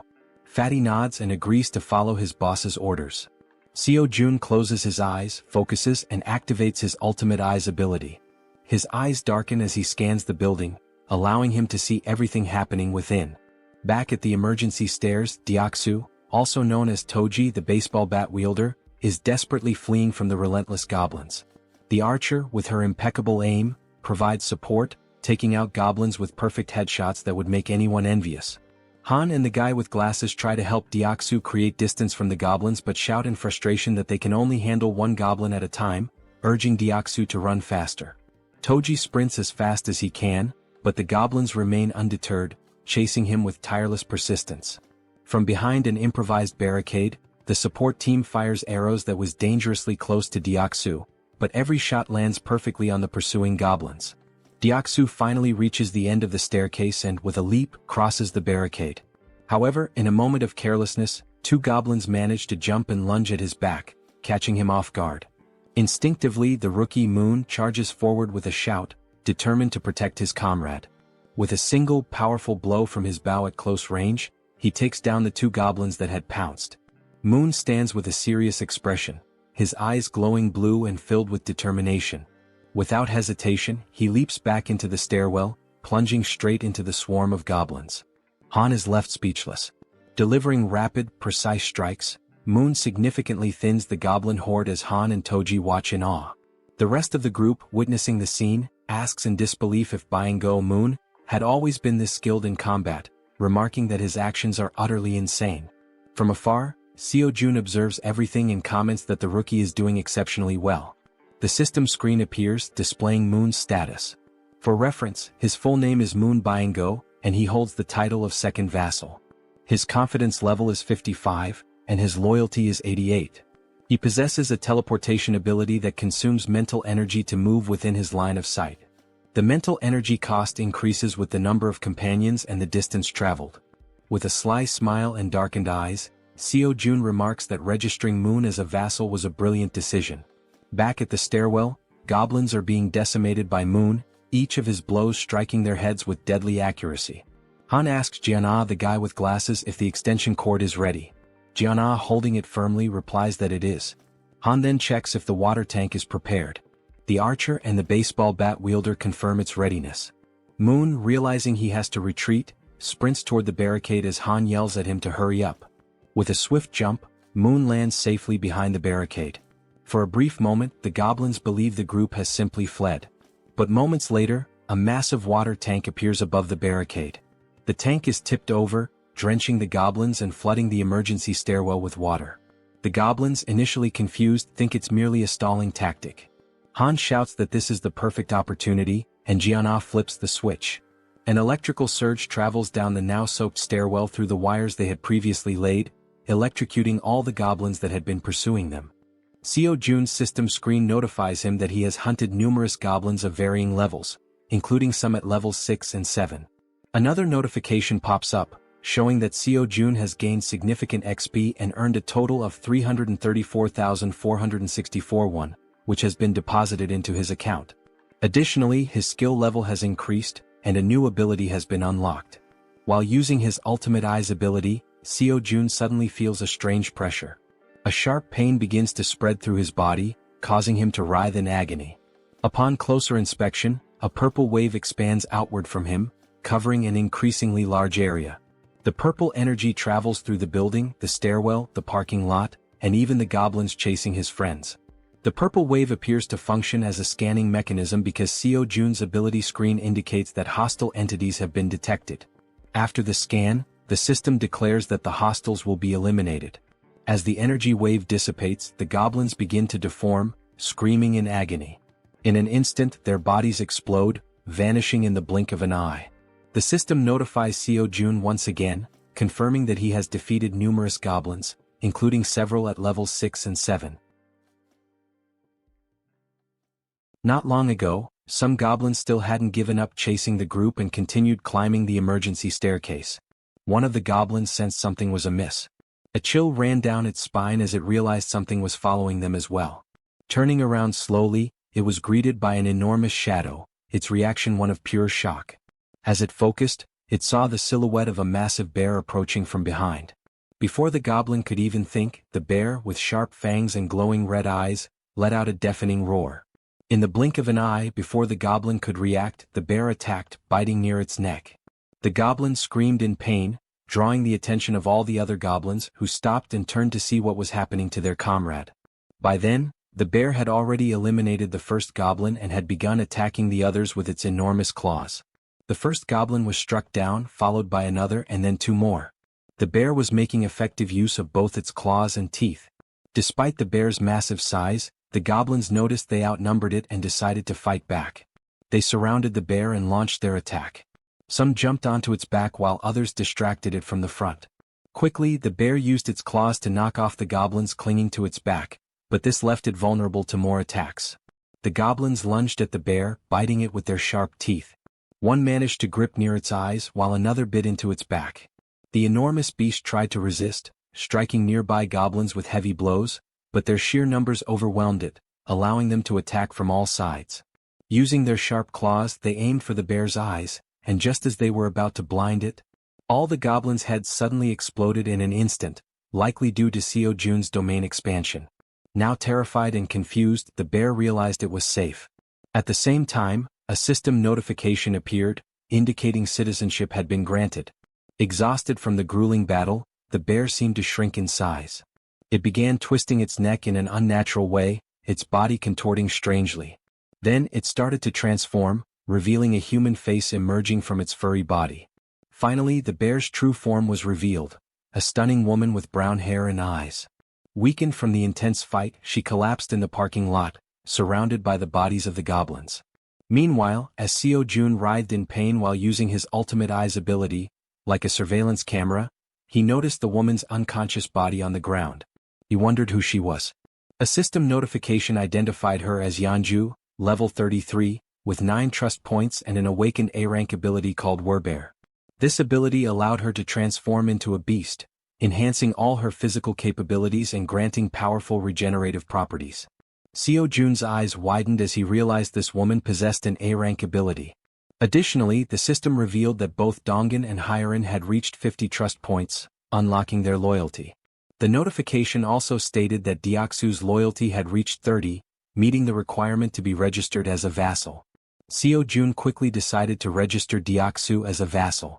Deoksu, now at level 25 and holding the title of third vassal, had 52 trust points and 31 ability points. Upon awakening, he gained a B-tier ability called Iron Knight, which allowed him to summon full steel armor and a halberd. Seo Jun, deep in thought, deduced that a vassal's level is determined by the rank of their awakened ability. He recalled that Fatty had awakened the strength of the gorilla, a C-rank ability, and was at level 20. Deoksu's Iron Knight was a B-rank ability, placing him at level 25. Moon's A-rank teleportation ability had placed him at level 30. Seo Jun concluded that when a vassal is registered, their level corresponds to the rank of their awakened ability. Yet, one question lingered: is the ability selection random like a roll of the dice? He wonders if Moon received an A-rank ability due to his loyalty. If that's the case, then Fatty, who has higher loyalty, should have awakened a B-rank ability instead of a C-rank one. This thought becomes even more puzzling considering that Deoxu, the baseball bat wielder, has only 31 loyalty yet already possesses a B-tier ability. Still deep in thought, Seo-jun remarks that understanding the conditions for obtaining higher-ranked abilities is crucial. It's an important question to answer. Since the number of vassals is limited to just 10, it's advantageous to select individuals with the highest potential rankings. He then reflects on whether there are any differences in accepting someone who has already awakened as a vassal. The system displays that an awakened individual can move freely through staircases, hallways, and elevators. Seo-jun decides to take action and walks toward the elevator. As he approaches, he activates his ultimate eyes, his gaze darkening. Meanwhile, the woman remains unconscious on the parking lot floor, near the goblins' lifeless bodies. Seo-jun calls Fatty, who arrives quickly, and instructs him to head to the parking lot. He asks Fatty to bring the woman from the second level of the parking structure back to their floor. While this unfolds, the team on the emergency staircase is dismantling and recovering the materials used for the electric trap. Deoxu, feeling relieved by the goblins' sudden defeat, asks his friends if they know why the goblins exploded so suddenly. The bespectacled man speculates that it was likely someone's doing. Han, sweating nervously, realizes that such a powerful skill could only belong to one person. The way the goblins were dealt with so effortlessly leaves no doubt in his mind. It must have been Seo-jun. He recalls that when he first met Fatty, Fatty mentioned that Seo-jun was a bit of an enigma. Han also remembers Fatty talking about hot baths, which amazed the girls, and how the ingredients for their meals had also been thanks to Seo-jun's ability. Reflecting on all this, Han grows more unsettled by Seo-jun's overwhelming power, convinced that the mysterious skill must be his. As Han coils the wires around his arm, he glances at Moon and recalls how he used to be an introvert, someone who changed drastically after meeting Seo-jun. Realizing the terrifying scope of Seo-jun's abilities, Han thinks to himself that being saved by Seo-jun means being chosen by him. Back in the parking lot, as the elevator reaches the ground floor, Fatty dashes toward the unconscious woman. He quickly picks her up and heads to the 30th floor as instructed. All of this is observed by Seo-jun through the surveillance-like view of his ultimate eyes, while Han silently contemplates how being saved in this world seems to hinge on being favored by Seo-jun. A flashback is revealed, showing a small toy car. A child was playing with it in a park while being watched. The boy was filled with joy, calling out to his mother to watch what he could do. The woman from the parking lot, Yeonju, was his mother. She smiled at him genuinely, encouraging him. As the child stood up and waved to his mother, something appeared behind him. The genuine smile on the mother's face turned into an expression of horror. She froze, overcome with terror. A group of 3 vile goblins surrounded the poor boy, who was innocently waving at his mother. She tried to act, summoning all her strength, but she wasn't fast enough. The goblins attacked the boy, leaving her helpless to stop them. All she could do was weep as the sight of her son's final moments was burned into her memory. All that remained was the toy car the boy had been playing with. Trapped in a nightmare, Yeonju suddenly woke up, startled by the painful memories. She looked to her side and saw Seo-jun, who called her by name. He watched her lying down and she sat up on the bed, her head throbbing. Seo-jun extended his hand and introduced himself, saying it was a pleasure to meet her. Ignoring his introduction, she asked him if he was the one who did it. Surprised, Seo-jun hesitated, unsure what she was referring to. Quickly she clarified, saying he knew exactly what she meant, the thing that made the goblins' heads explode. Seo-jun froze in a moment of hesitation, and his hand began to tremble.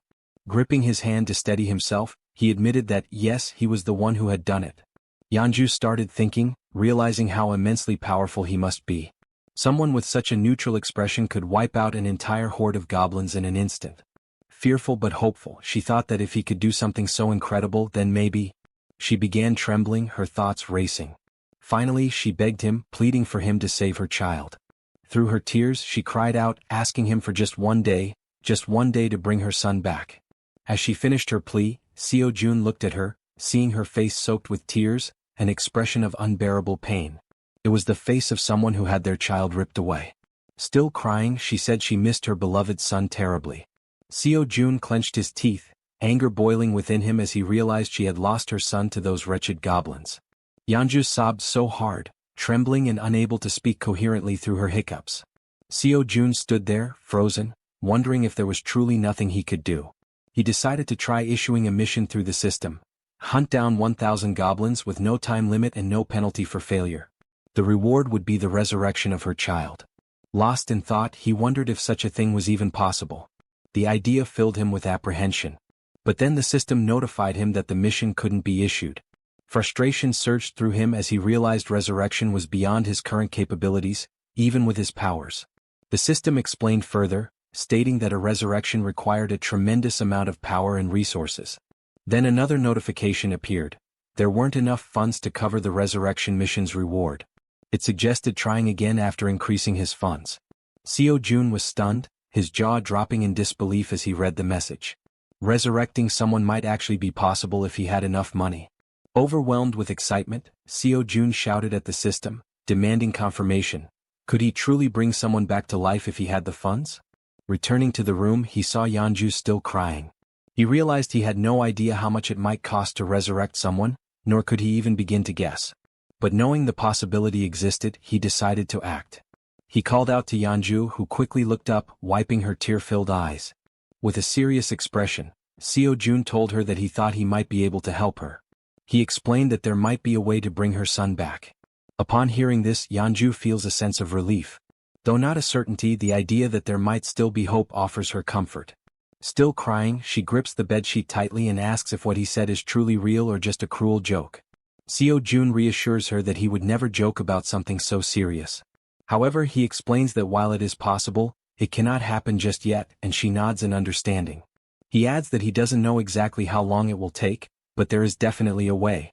Yeonju turns to him, saying she'll do whatever it takes and asks what she should do to make it possible. Seo Jun considers the situation. With Han's group, which now includes Moon, Toji and Fatty with their awakened abilities, they already have a strong team. Adding Yeonju, a level 33 fighter, would make them capable of handling most monsters. He thinks the best course of action is to transform all 7 of his minions. Changing his expression to a smile, he asks Yeonju to get up, saying he'll introduce her to some people. Shortly after, Han introduces himself, and Yeonju politely returns the greeting.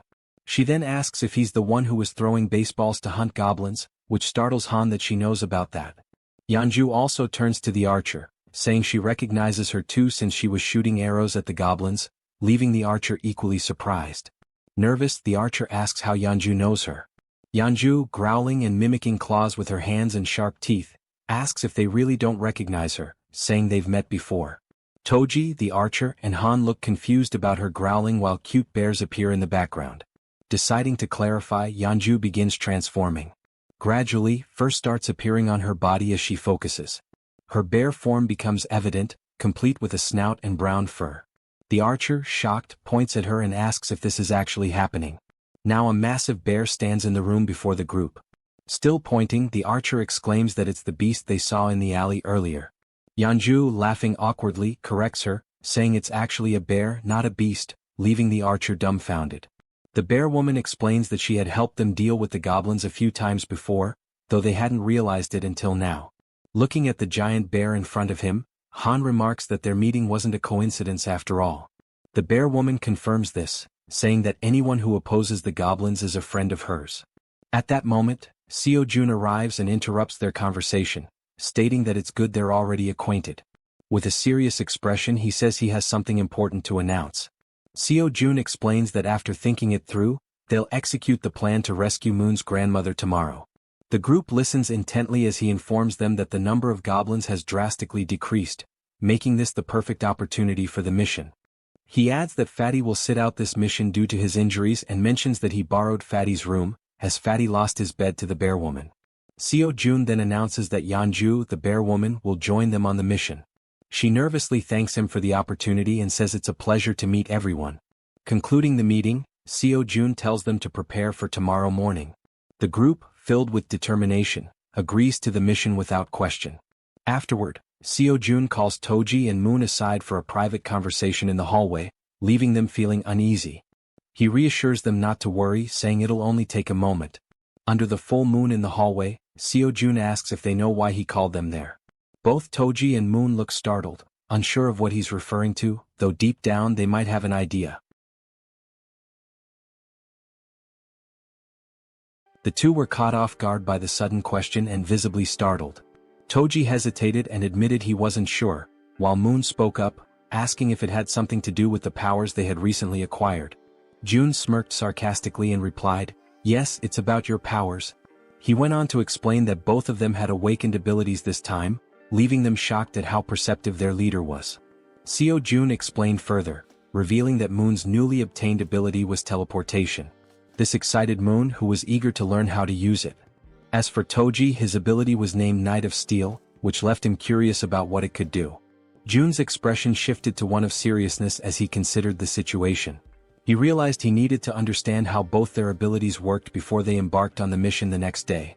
Deep in thought, he opened the system screen to analyze their progress. He issued a mission to both of them: demonstrate their newly awakened abilities within 1 hour. The reward for success was increased strength, while the penalty for failure was having to sleep in the corridor. The system confirmed the mission parameters, and Jun found himself intrigued by these team-oriented challenges. As Jun mulled over the situation, Toji, unable to contain his enthusiasm, called out, asking if it was true that he had awakened a new ability. Jun confirmed with a nod. Toji's excitement was palpable. Snorting with exhilaration, he exclaimed how great it was, but then asked about the Knight of Steel ability, curious about its specific capabilities.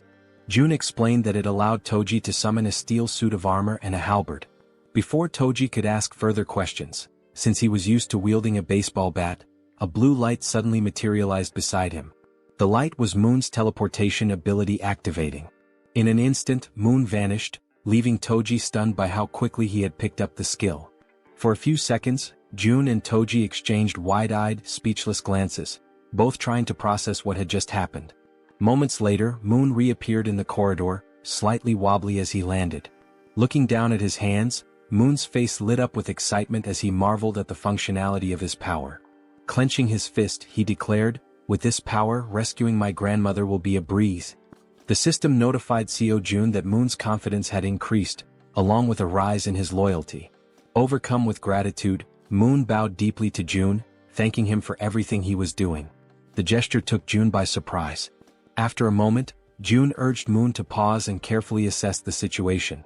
"Even though you've managed to use your powers," Jun explained, "going to your grandmother's house right now is impossible." Moon, puzzled, asked why that was the case. Jun patiently elaborated that there was no guarantee he could fully control his ability, even though it had worked once. "It's possible you just got lucky," Jun said, causing Moon to lower his head in disappointment at the realization that rescuing his grandmother would have to wait. Jun reassured him, saying, "For now, we'll figure out the maximum range of your teleportation and determine if there's any penalty for using it multiple times." Moon nodded silently in agreement. As the conversation continued, they noticed something unusual happening down the corridor. Turning to investigate, they saw a knight clad in gleaming steel armor wielding an enormous halberd. Toji's eyes widened in amazement as he realized the sheer magnitude of his power. Ecstatic, he couldn't help but comment on how well the ability suited him. The system then notified Jun that Toji's confidence and loyalty had also increased. While Toji celebrated, swinging the halberd to test its weight, Jun called Moon over. Pointing toward a nearby building, Jun asked if Moon could test his teleportation by attempting to reach it. Moon studied the building carefully, gauging the distance and calculating the effort it would take to make such a leap on only his second try. Finally, he turned to his leader and said, "I'm not sure I can make it, but I'll try." The system presented a new mission: teleport to the rooftop of Building 113 within 3 minutes. The reward was an improvement to Moon's teleportation ability, while the penalty for failure was having to sleep outside. While focusing intensely, Moon positioned his hands in a stance resembling a Kamehameha to channel his energy for teleportation. In the background, Toji cheered him on enthusiastically, offering words of encouragement and telling him he could do it. After aligning his thoughts and gathering his energy, Moon opened his eyes. In that instant he vanished once again, enveloped by a burst of blue light. The force of his ability was so intense that Toji instinctively shielded himself from the shockwave. Moon reappeared on the rooftop of the other building, landing in a dramatic superhero pose. However, his face contorted in pain, and his eyes turned completely white. From his new vantage point, Moon felt a wave of relief knowing the teleportation had worked. Looking across at his friends, he waved to ensure they saw him and shouted that everything went as planned. The system notified Jun, confirming that Moon had successfully completed the mission. Seo Jun let out a sigh of relief and smiled, praising Moon for his impressive and quick mastery of the ability. Moon, still waving happily, basked in the moment. But suddenly, without warning, Moon's strength gave out. His eyes rolled back and he collapsed unconscious on the rooftop, leaving him vulnerable. Both June and Toji froze in shock, their previous excitement quickly replaced by concern. Everything had been going so well, until it hadn't.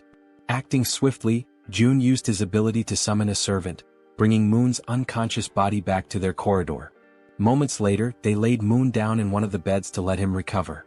"Is he going to be okay?" Toji asked anxiously. June, studying the system's readout, reassured him, "Yes, he's just unconscious.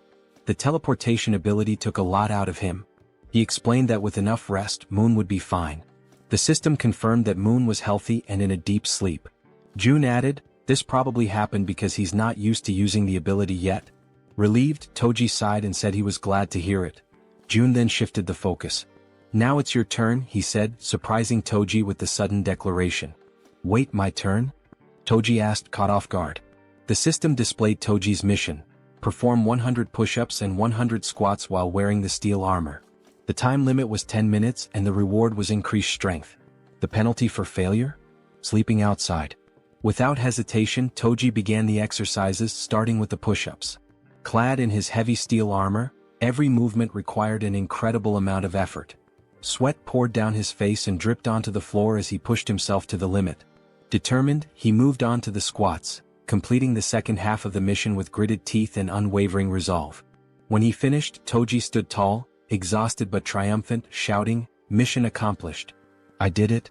The system confirmed his success, notifying June that Kong Deoksu, Toji, had completed the mission. Breathing heavily, Toji leaned against the wall to catch his breath while June observed him, impressed.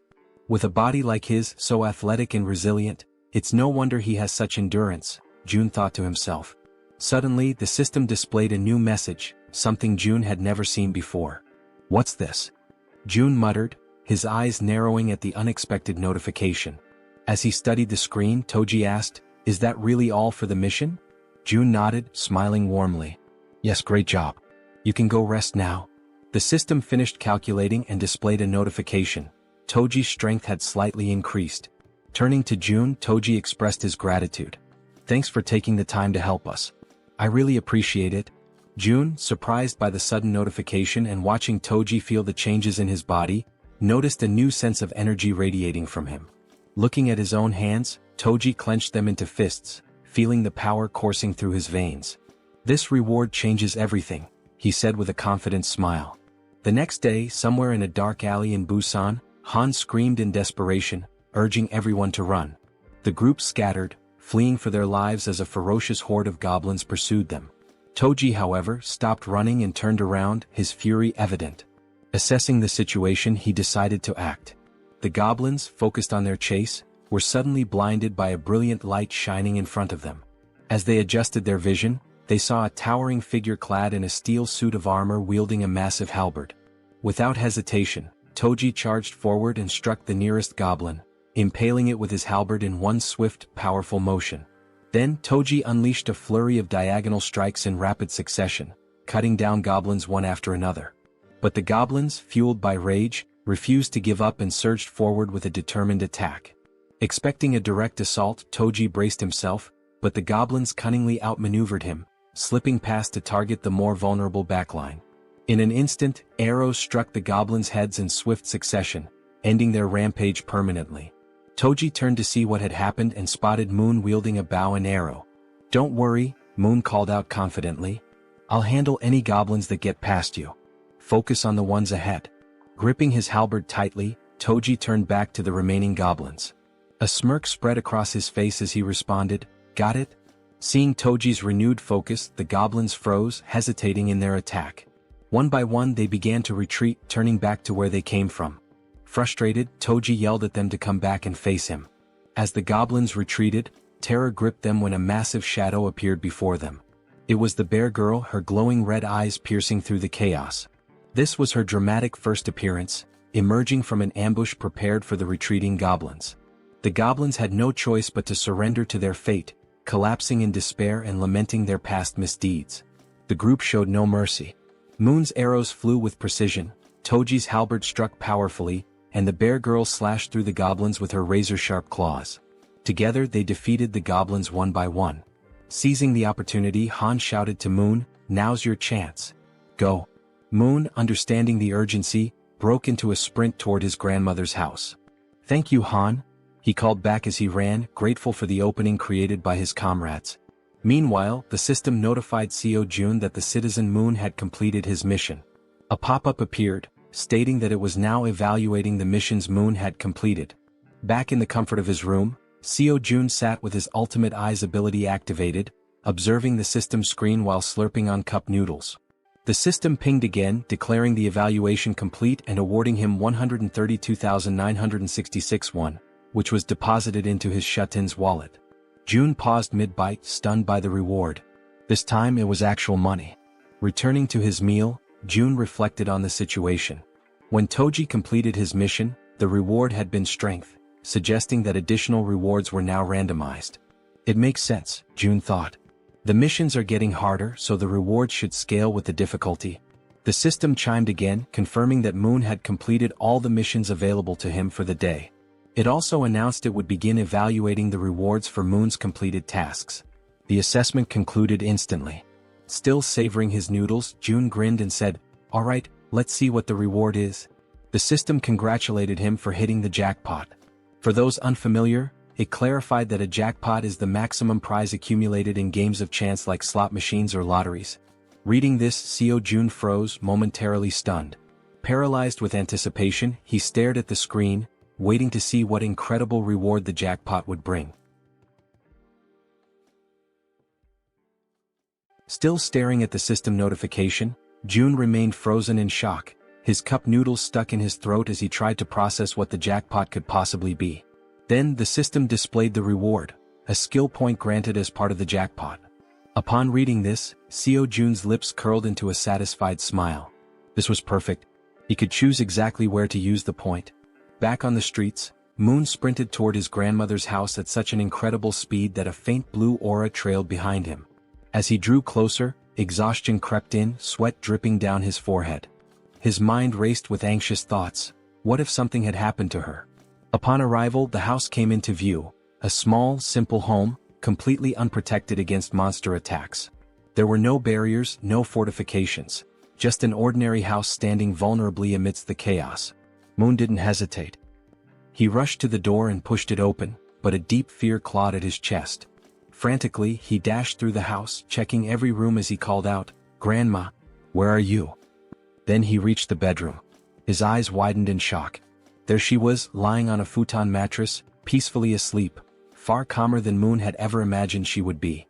Cautiously, he approached, gently placing a hand on her shoulder. "Grandma," he whispered, shaking her lightly, hoping for any sign of response. Slowly, her eyelids fluttered open. Her voice was faint and drowsy as she murmured, "Who is there?" She reached out, her frail fingers brushing against his hand. "Moon, is that you?" And at that moment, ninjas cutting onions must have passed through the room, because Moon's vision blurred as he choked up, his chest tightening with overwhelming relief. Tears streamed down his face.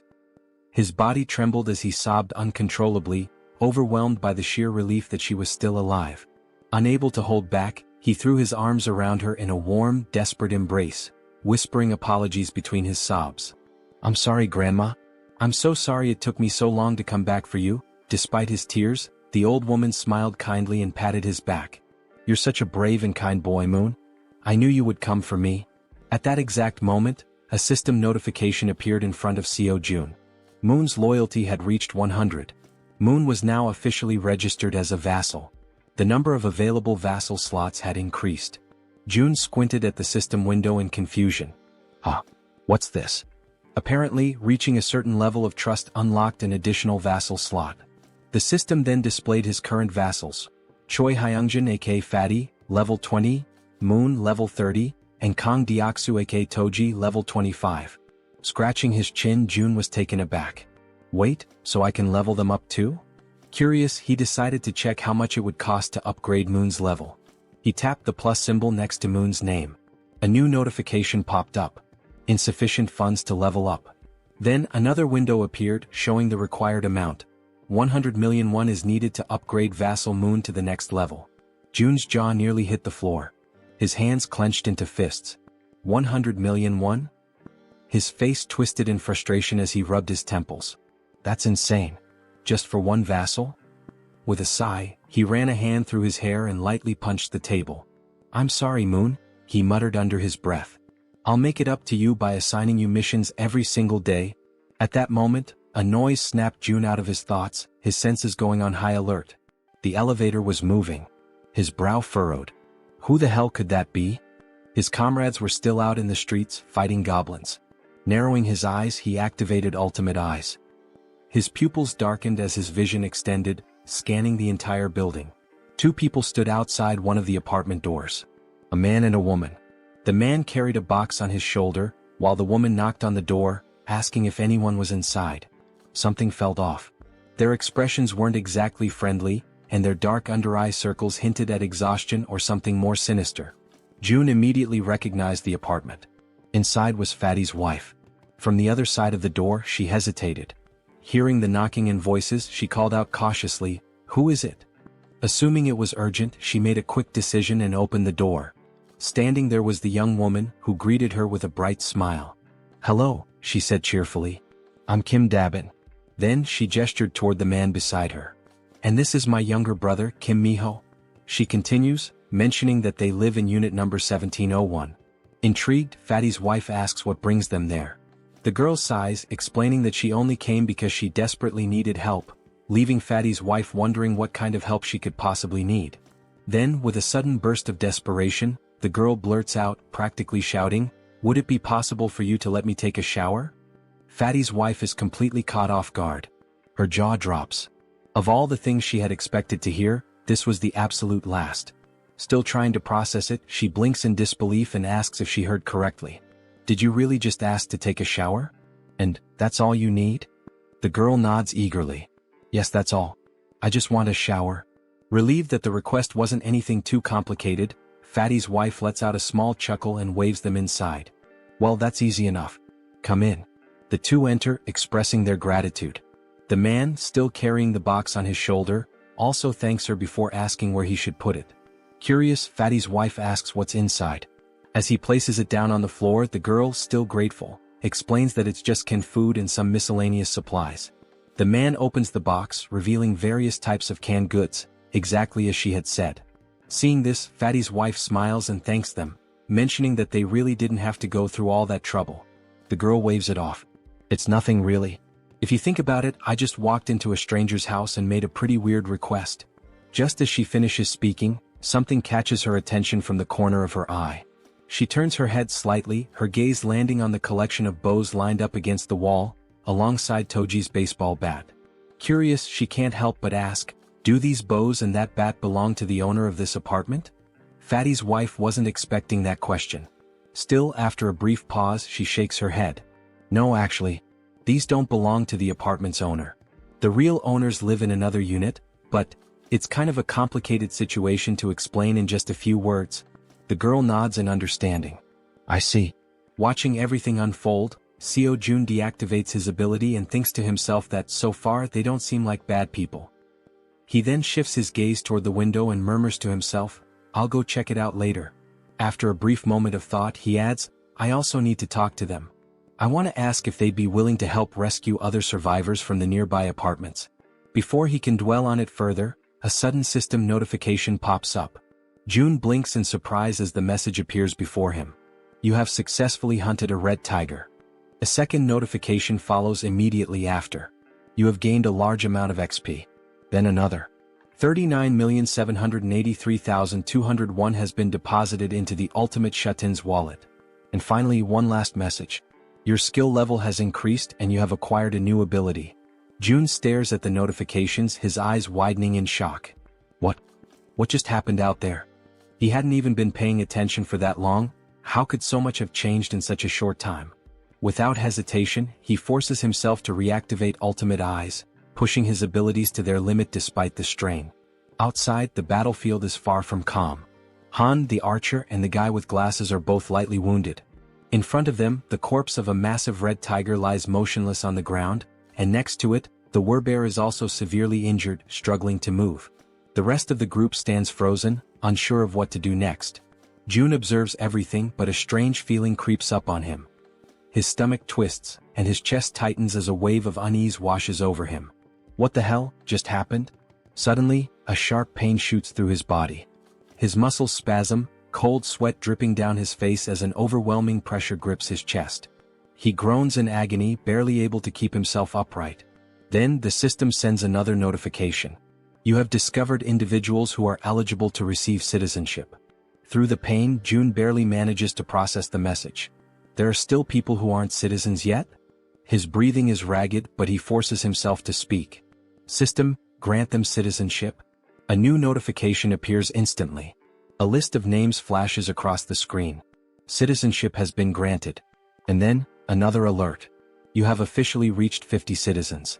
An additional message follows. The amount of XP and money that citizens can earn has increased by 100%. But the surprises don't stop there. A final notification appears on the screen, revealing something unexpected. As the number of citizens has reached a specific threshold, all citizens have unlocked a new ability, Power of Trust. June stares at the words mind racing. Power of Trust. What does that even mean? Despite his lingering confusion, his thoughts drift back to the battlefield. He clenches his jaw. Did anyone get seriously hurt? Back on the streets, we see Moon, slightly injured and gasping for breath, making a tremendous effort as he carries his grandmother on his back. Everyone else is also wounded, running desperately while providing cover for Toji, who is carrying the injured werbear woman. Observing this, June quickly realizes that the situation outside is far worse than he had imagined. And of all people to be seriously hurt, it had to be the werbear. As the group races to escape, a horde of goblins suddenly appears right in front of the two carrying the wounded. The team members covering them from behind immediately let loose a volley of arrows, striking down goblins to clear a path. The archer, watching closely, is startled by the precision of the man with glasses. How the hell did you pull that off with a single shot? She asks, eyes wide. The man looks just as confused. I honestly have no idea. As they continue running, the archer suddenly realizes something. For some reason, my body feels lighter. Han, running beside her, nods in agreement. Yeah. And I just noticed, I'm not even out of breath anymore. Meanwhile, back with June, the system finally provides an explanation. The ability Power of Trust is a passive skill that increases all stats by X%, where X equals the trust level of each citizen. Seo June stares at the message in disbelief. This skill didn't even exist before. How the hell is it so strong? Then, another realization hits him. Every single member of his group has at least 50 trust points or more. This means that all their stats, including stamina, strength, reflexes, and more, have naturally increased by 50%. At that very moment, Moon's expression shifts as if something suddenly clicks in his mind. He has a hunch. This must be another one of June's new abilities. The system then notifies June of something else. Both of the girls have now surpassed 30 loyalty points. As a result, they are now eligible to be registered as vassals. Without hesitation, Kim immediately commands the system to register both of them. The moment it happens, the two women suddenly stop in their tracks, their bodies tingling as an overwhelming power surges through them. The system follows up with an update. Kim Gaeong, now at level 20, has acquired the piercing ability. Yu Hyerin, now at level 25, has awakened the skill Poisonous Mist. Now, brimming with their newfound power, the two turn back, ready to face the goblins chasing them. The archer steadies herself, drawing her bow. She fires an arrow straight at the goblins. Normally, her shots always land as headshots, every single time. But this time, something is different. The arrow doesn't just pierce through one goblin, it ricochets off and strikes several others, piercing through them effortlessly.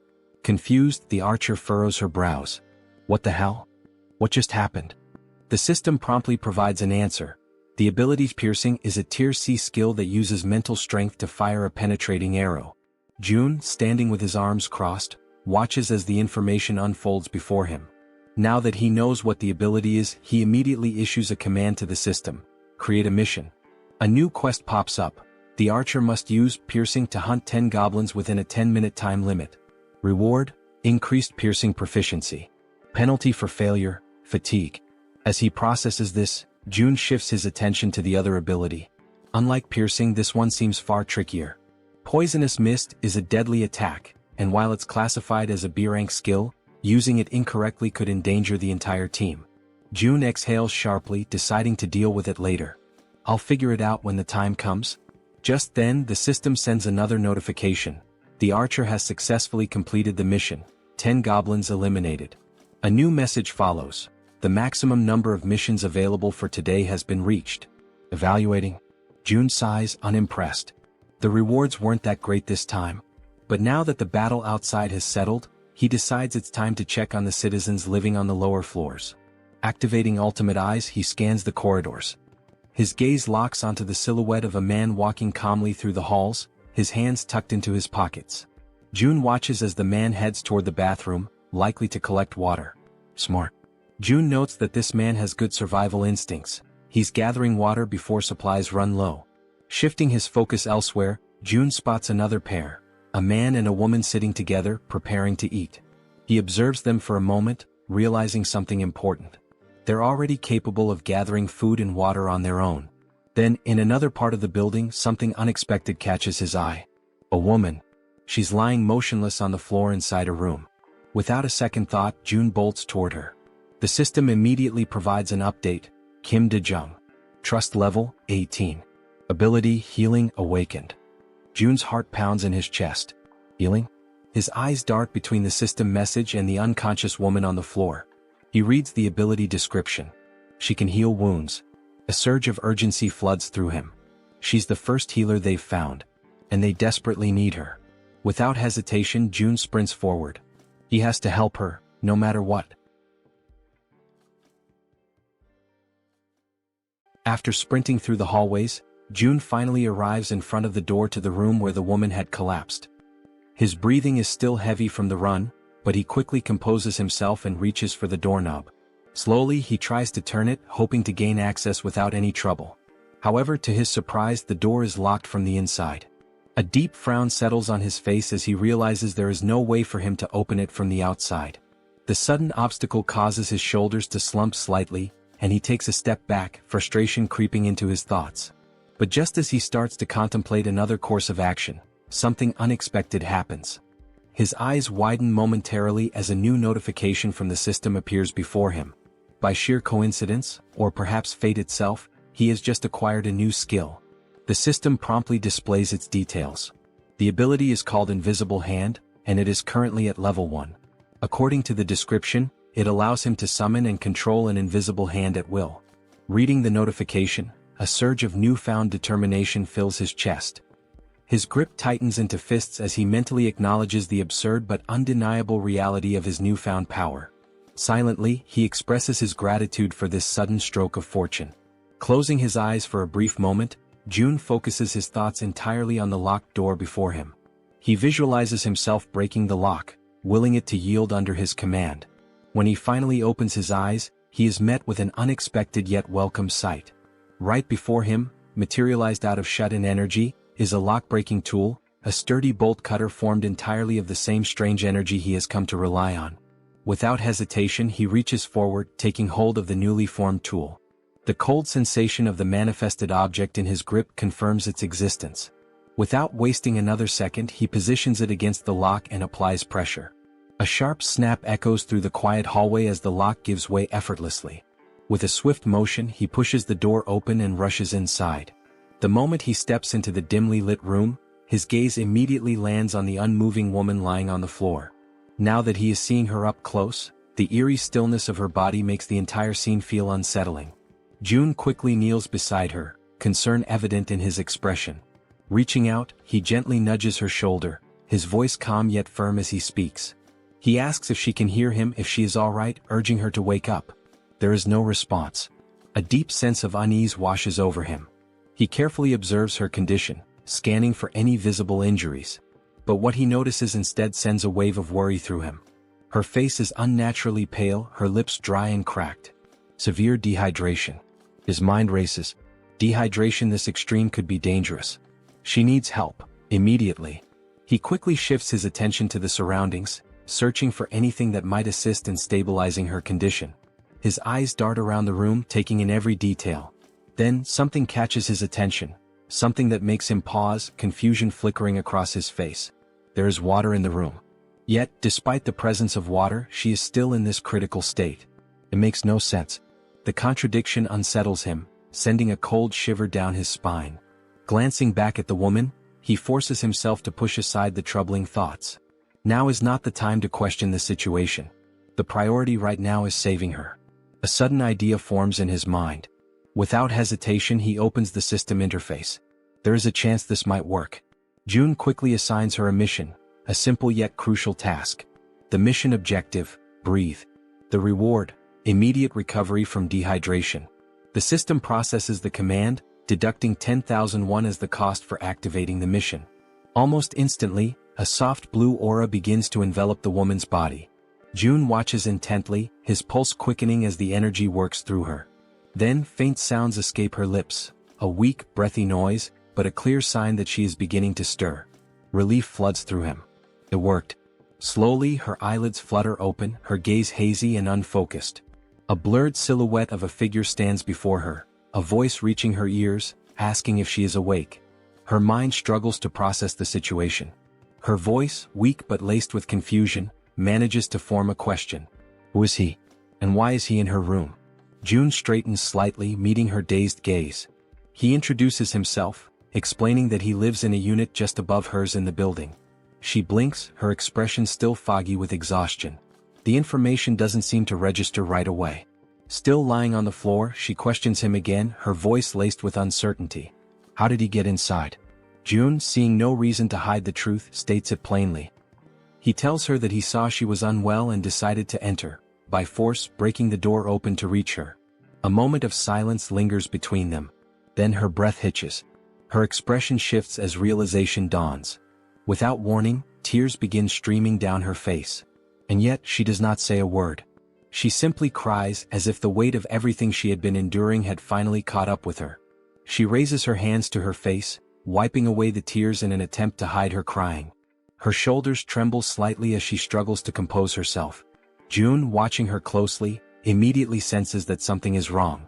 There is an uneasiness in the way she reacts, something beyond just exhaustion or confusion. Taking a deep breath, he calls her name, Kim De-jung, his voice firm yet gentle. As she slowly pushes herself up from the floor, still visibly shaken, he speaks again.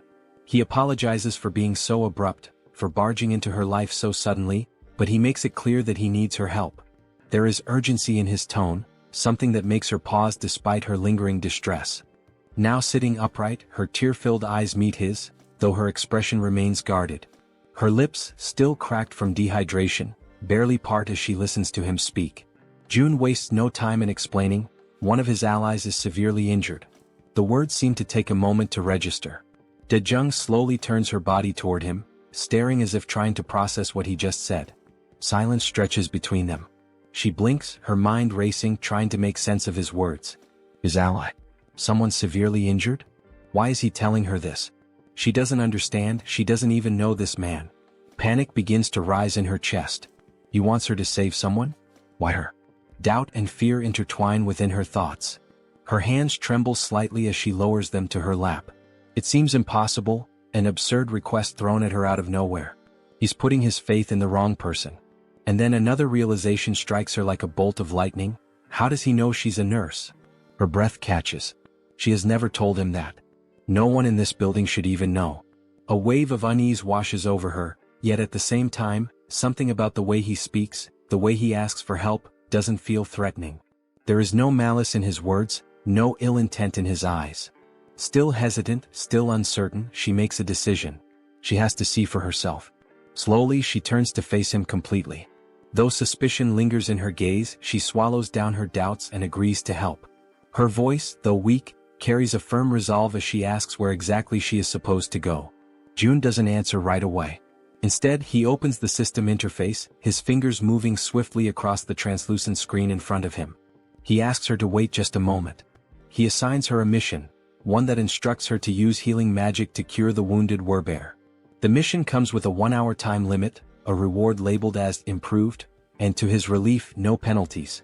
His eyes flicker with determination as he reads the details. He must save the werbear no matter what. Turning back to De-jung, he tells her that for now she should rest. He will personally bring the injured person to her. He then instructs her to find something to help with her own dehydration. But De-jung, already overwhelmed, barely has time to process his words before something utterly impossible happens. From seemingly nowhere, oranges begin to materialize in midair.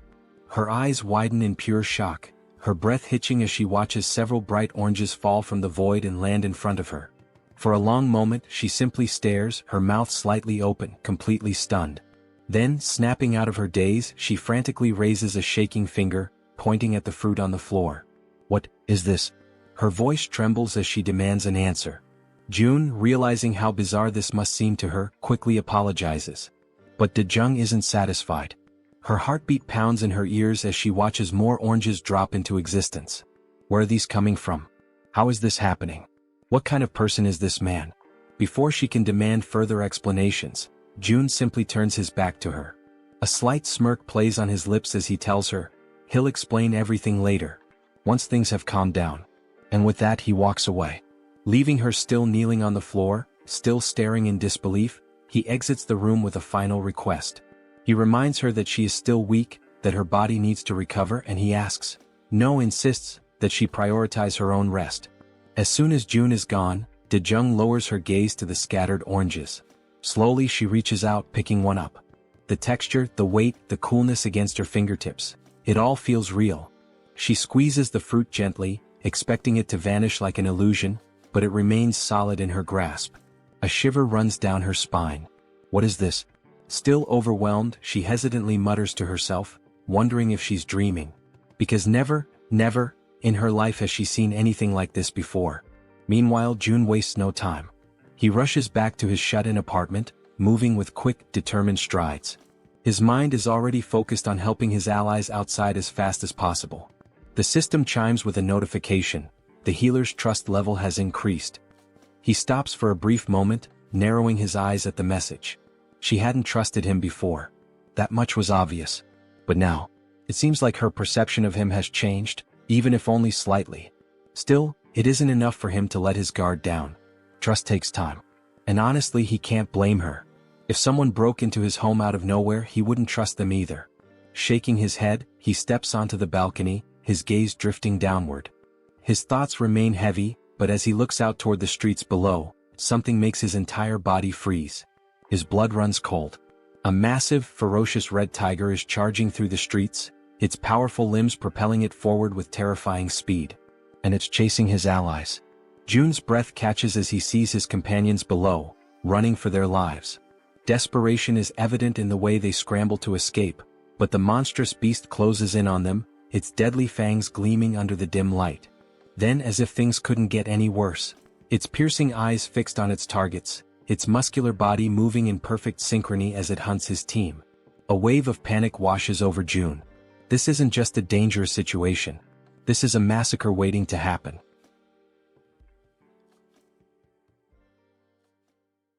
June stood frozen in shock as he took in the sight before him. There wasn't just one red tiger. Another had appeared, a second ferocious beast, separate from the one that had already fought the Werbear woman and left her gravely wounded. Down below, chaos continued to unfold. The massive red tiger prowled menacingly, striking fear into the hearts of the remaining group members, who were now running desperately, not daring to look back. Fear gripped them entirely, their survival instincts pushing them forward. Amidst the frantic escape, Harem, the girl who had received the power of poison, misstepped. Her foot twisted unnaturally, and pain exploded through her leg as she collapsed onto the hard ground. A sharp, involuntary cry of agony tore from her throat. Both the archer woman and Han immediately stopped in their tracks, their faces contorted with panic. Their eyes darted back to her, calling out her name with pure desperation. Gritting her teeth, Harem struggled to push herself up, trying to fight through the pain. But her body was already beyond exhaustion, her limbs heavy, refusing to obey her will. No matter how much she willed herself to move, she couldn't. The archer's voice rang out through the air, a raw scream of distress. Because the enormous red tiger was already preparing to strike. Its muscles coiled, eyes locked onto Harem like a predator savoring its helpless prey. It was ready to devour her, its powerful body lunging forward just as she finally managed to stagger back onto her feet. But she had yet to realize how dangerously close the beast truly was. Her mind was occupied by something else, perhaps a last-ditch plan or sheer disbelief at her predicament. Then at last she turned her head. And in that instant she understood. The beast was right there. The realization hit her like a tidal wave, crashing down and swallowing her whole. A cruel truth settled into her bones: there was no escape. For a brief, soul-crushing moment she stopped resisting. The fight drained from her eyes and she surrendered to the inevitable. She stood still, bracing for the end, waiting for the red tiger's jaws to clamp down and rip her apart. And then, in a sudden flash of light and violet smoke, she was gone. The tiger's gaping maw snapped shut on empty air. A growl rumbled deep in its throat, confusion flickering through its burning eyes. It didn't understand what had just happened. A heartbeat ago, its prey had been right there. And now, vanished. The frustration of the failed kill sent the beast into a deeper fury. At the same moment, Harem reappeared, disoriented, drenched in sweat, her breath ragged and uneven. Her mind reeled as she tried to comprehend what had just occurred. Had she died? Was this the afterlife? Pain surged through her limbs, sharp and unrelenting, reminding her that she was still very much alive. That was when she saw him. June. He was standing there watching her closely. It had been too close. A fraction of a second later and she wouldn't have survived. The weight of that realization pressed down on him. Harem, still trembling, looked up at him, but no words came. She was too exhausted, too overwhelmed to speak. Meanwhile, outside, the others were still running for their lives. June took a deep breath, his mind racing. At the very least, he had bought them some time. One less person in immediate danger meant the group below had a slightly better chance of escaping. Then his system screen flashed with a new notification. He had discovered individuals who met the criteria to be granted citizenship. The system prompted him: did he wish to approve their citizenship? Before he could process this, another sudden movement caught his eye. Moon appeared, using his teleportation ability to warp into the apartment, carrying his grandmother in his arms.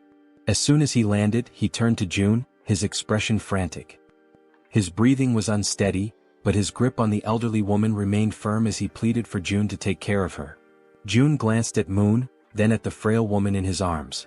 The concern in Moon's eyes was unmistakable, but June's mind was already occupied with something far more urgent. Raising a hand, he told Moon to wait. There was a bigger problem right now. Moon parted his lips, ready to argue, ready to demand an explanation.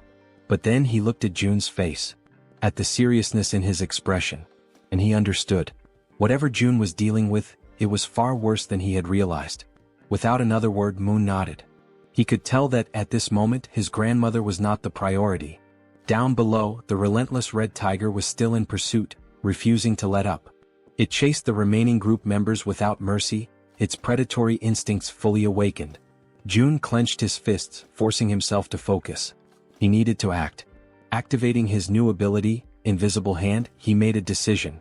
That tiger needed to die, and he had to find a way to kill it. Down in the streets, the archer, Han, and Togi, who was still carrying the injured werbear, kept running. But no matter how hard they pushed themselves, the red tiger was catching up. Han risked a glance over his shoulder, his stomach twisting with dread. If this continued, they were all going to be devoured. He had to do something. Instinct took over. Without a second thought, Han skidded to a stop, planting his foot firmly on the ground. His fingers tightened around one of his baseballs. His heart pounded in his chest as he raised his arm, channeling everything he had into one throw. A faint blue glow began to radiate around him, intensifying with each passing second. He poured everything into it. Then, he hurled the ball with all the force he could muster. It soared through the air, cutting through the night like a bullet. For a moment, hope flickered. Maybe, just maybe, it would hit. But in the blink of an eye, the tiger dodged. The ball shot past it, colliding uselessly with the ground. A low, guttural growl rumbled through the air. Then, the red tiger threw back its head and roared, a deafening sound that reverberated through the city streets, a declaration of its dominance. The archer's voice rang out in terror as she screamed for Han, begging him to run. But it was too late. The red tiger, eyes gleaming with lethal intent, lunged at him. Teeth bared, claws outstretched. Han gritted his teeth, knowing he was out of time. There was nothing he could do to stop it. But there was one thing he could still do. A single desperate choice. He turned his head and shouted for his friends to keep running. Then, without hesitation, he broke into a full sprint in the opposite direction. If he could lead the tiger away, even if it cost him his life, then at least the others might make it out alive. His chest heaved. His legs burned. Every step was fueled by sheer willpower. But deep down he knew. This could be the end for him. And still he ran. As he approached a parking lot, hoping against all odds that goblins or some other kind of monster would appear to distract the red tiger. Han continued to run with all the strength he had left. But once again the relentless beast was far too close behind him. It was undeniable now, this was truly the end for him. While sprinting, he risked a glance over his shoulder, his breath catching in his throat as he took in the sight of the enormous glistening fangs of the red tiger. They were massive, sharp, and deadly, a testament to the inevitable doom that awaited him. At that moment, his gaze locked with the tiger's, and an unspoken understanding passed between them. This was it. There was no escape. His fate was sealed. Just when all hope seemed lost, when every fiber of his being prepared to accept his tragic demise, something unexpected happened. A strange, pulsating purple force suddenly materialized and coiled tightly around the red tiger's neck. It appeared out of nowhere, wrapping around the beast with a speed and intensity that defied comprehension. In an instant, the force pulled downward with such overwhelming strength that the tiger's head was violently slammed into the ground. The impact was so powerful that the very pavement beneath them cracked and shattered, sending debris flying in every direction. The tiger let out a guttural snarl of frustration, struggling against the mysterious force. Its powerful limbs instinctively clawed at the ground, attempting to regain stability, but the unseen energy was relentless. Slowly, its paws began to lift off the ground, its body suspended as if an invisible hand were hoisting it up. The purple force continued to constrict, tightening mercilessly around the tiger's throat, squeezing the life out of the monstrous creature. It was unmistakable. This wasn't a natural occurrence. This was someone's doing. And Han, still frozen in shock from witnessing the impossible, knew exactly whose work this was. There was no doubt in his mind, this was Jun's power. Moments later, the archer woman and the bespectacled man arrived at the scene, their breaths ragged from the exhausting chase. They had rushed there, fearing for Han's safety, but what they found left them momentarily speechless. Their eyes widened in disbelief as they beheld the red tiger, still writhing in agony, its body dangling helplessly as the mysterious force continued to choke the life out of it. As the archer took in the scene, a system screen suddenly appeared before her, glowing softly in the dim light. She hesitated for a brief moment before focusing her attention on the text displayed before her. Her expression shifted almost instantly. Her eyes widened in shock as she absorbed the information. Then, as though gaining a newfound sense of understanding, she took a deep breath, regaining her composure. With a newfound calmness, she turned to her companions and without hesitation, stepped forward. High above, watching the events unfold from his vantage point, Jun observed everything with sharp, calculating eyes. There was no need for him to intervene any further. He had already done what was necessary. Now, as long as Gaoung, the archer, landed the final blow, he would receive 4 times the loot. Below, the red tiger, still trapped and gasping for air, thrashed desperately in a futile attempt to escape. But its fate was already sealed. The archer, understanding the significance of this moment, took her time, preparing what would be her most crucial shot yet. The tiger's fiery gaze turned to her, desperation evident in its glowing eyes. It was pleading for mercy, seeking even the faintest glimmer of hope for survival. But the woman standing before it held no sympathy. Her expression was one of cold resolve. Mercy was not an option, not for this wretched beast. She pulled back the string of her bow, channeling an intense blue aura into her arrow. The pressure emanating from the charged shot was immense, causing the very air around them to tremble. Then with a swift, decisive motion she released the arrow. A powerful gust of wind exploded outward as the arrow soared through the air, its force cutting through the night like a spear of vengeance. The instant it found its mark, a system notification flashed before Jun's eyes. You have successfully hunted a level 28 red tiger. You have gained a significant amount of experience points. 62,311,776 one has been deposited into your shut-in wallet. As the tiger's body collapsed lifelessly onto the ground, another notification appeared, this one highlighting the growing dynamics among the group. Team trust and loyalty levels have increased. Another notification followed shortly after. Han's loyalty level has exceeded 30. He now meets the requirements to be registered as a vassal. A satisfied smile played on Jun's lips. Everything had gone exactly as planned. He nodded to himself before selecting the prompt to accept Han's registration as his vassal. A few moments later, the scene shifted to another part of the building where someone was being healed. It was the healer, the woman who had previously collapsed in exhaustion within one of the rooms. Now fully conscious, she focused her energy, her hands glowing faintly as she tended to the wounded. The injuries of the others faded rapidly under her care, not even leaving scars behind. The first person she prioritized was the Werbear woman, whose body had suffered severe damage during the brutal encounter with the red tiger. June, watching from afar, reflected on the sheer luck they all had, him included, in having found a healer in a situation like this. Han approached, still catching his breath. Without wasting any time, June turned to him and asked what had happened below, particularly why the red tigers had suddenly appeared. Han, his voice still carrying traces of exhaustion and gratitude, explained that the location where Moon's grandmother's house had once stood was likely a territory belonging to the red tigers.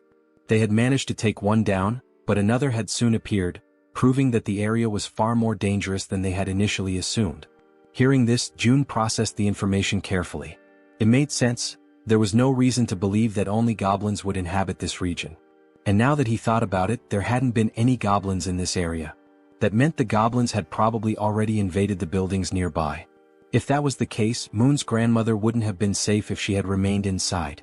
Despite everything, the only reason she had survived was that she had unknowingly been within the red tiger's territory. June exhaled slowly, shaking his head. The sheer luck involved in this entire ordeal was truly something extraordinary. Just then, another system notification appeared before him. Healer's performance is being evaluated. 73,312 has been deducted for the mission. The healer let out a relieved sigh upon realizing that her task had been successfully completed. Seeing her reaction, June stepped forward and acknowledged her efforts, telling her that she had done a great job. However, she quickly waved off his praise and instead asked if she could finally return home. Before anyone could respond, a voice interrupted.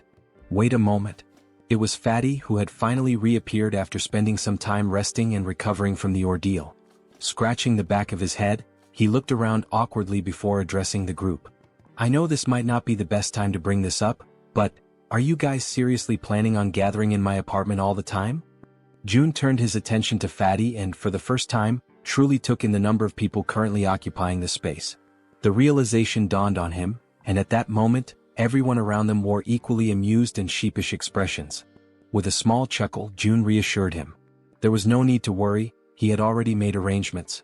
Unit 2901 was currently unoccupied. Electricity, water, and every other necessity for daily life would be provided, and they were free to live there. Upon hearing this, the entire group erupted in joy. He also calls out to Dabin and informs her that Units 2101 and 2102 are currently unoccupied as well.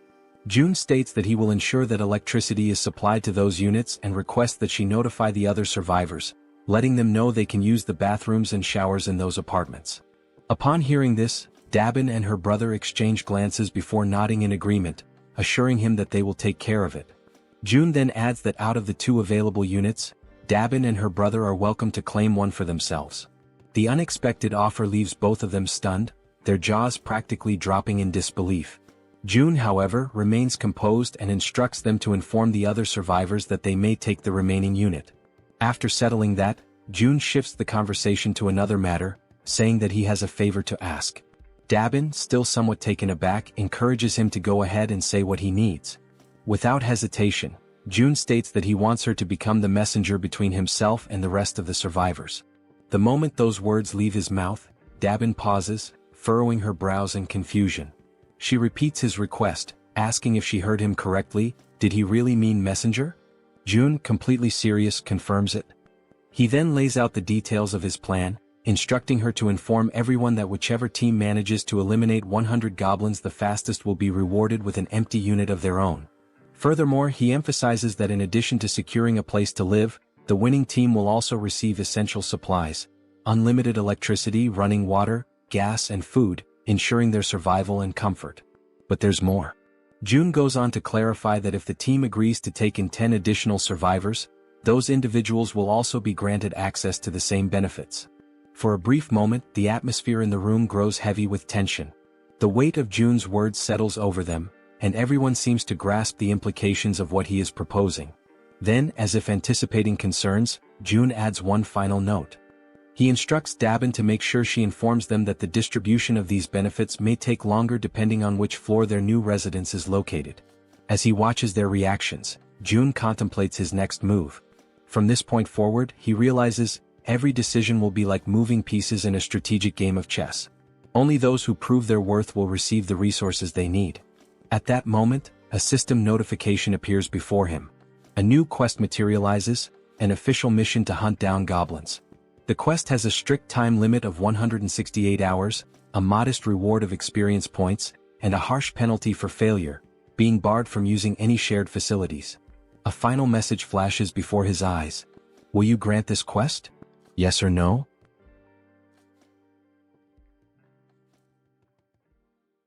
After that, all the residents that June had helped began hunting the goblins. Outside, one of them was desperately running for his life, being chased by an enormous horde of goblins. His breath was ragged and his legs burned with exhaustion, but he had no choice but to keep moving forward. The goblins were enraged, shrieking as they pursued him, their eyes glowing with a savage hunger. The young man in the red jacket was already drained from all the running, and regret started creeping in. He cursed himself for getting into this situation but kept repeating in his mind that he just needed to endure a little longer. As he continued sprinting, his eyes locked onto a door ahead, leading into the parking lot. His last hope of survival. Behind him, the goblins, with their sharp claws outstretched, were closing in rapidly, almost managing to grasp him. But at the last second, the young man threw himself forward, sliding across the ground as if making a desperate soccer tackle. His body barely squeezed through the doorway just before the goblins could reach him. With whatever breath he had left, he screamed in desperation, urging the others to attack immediately.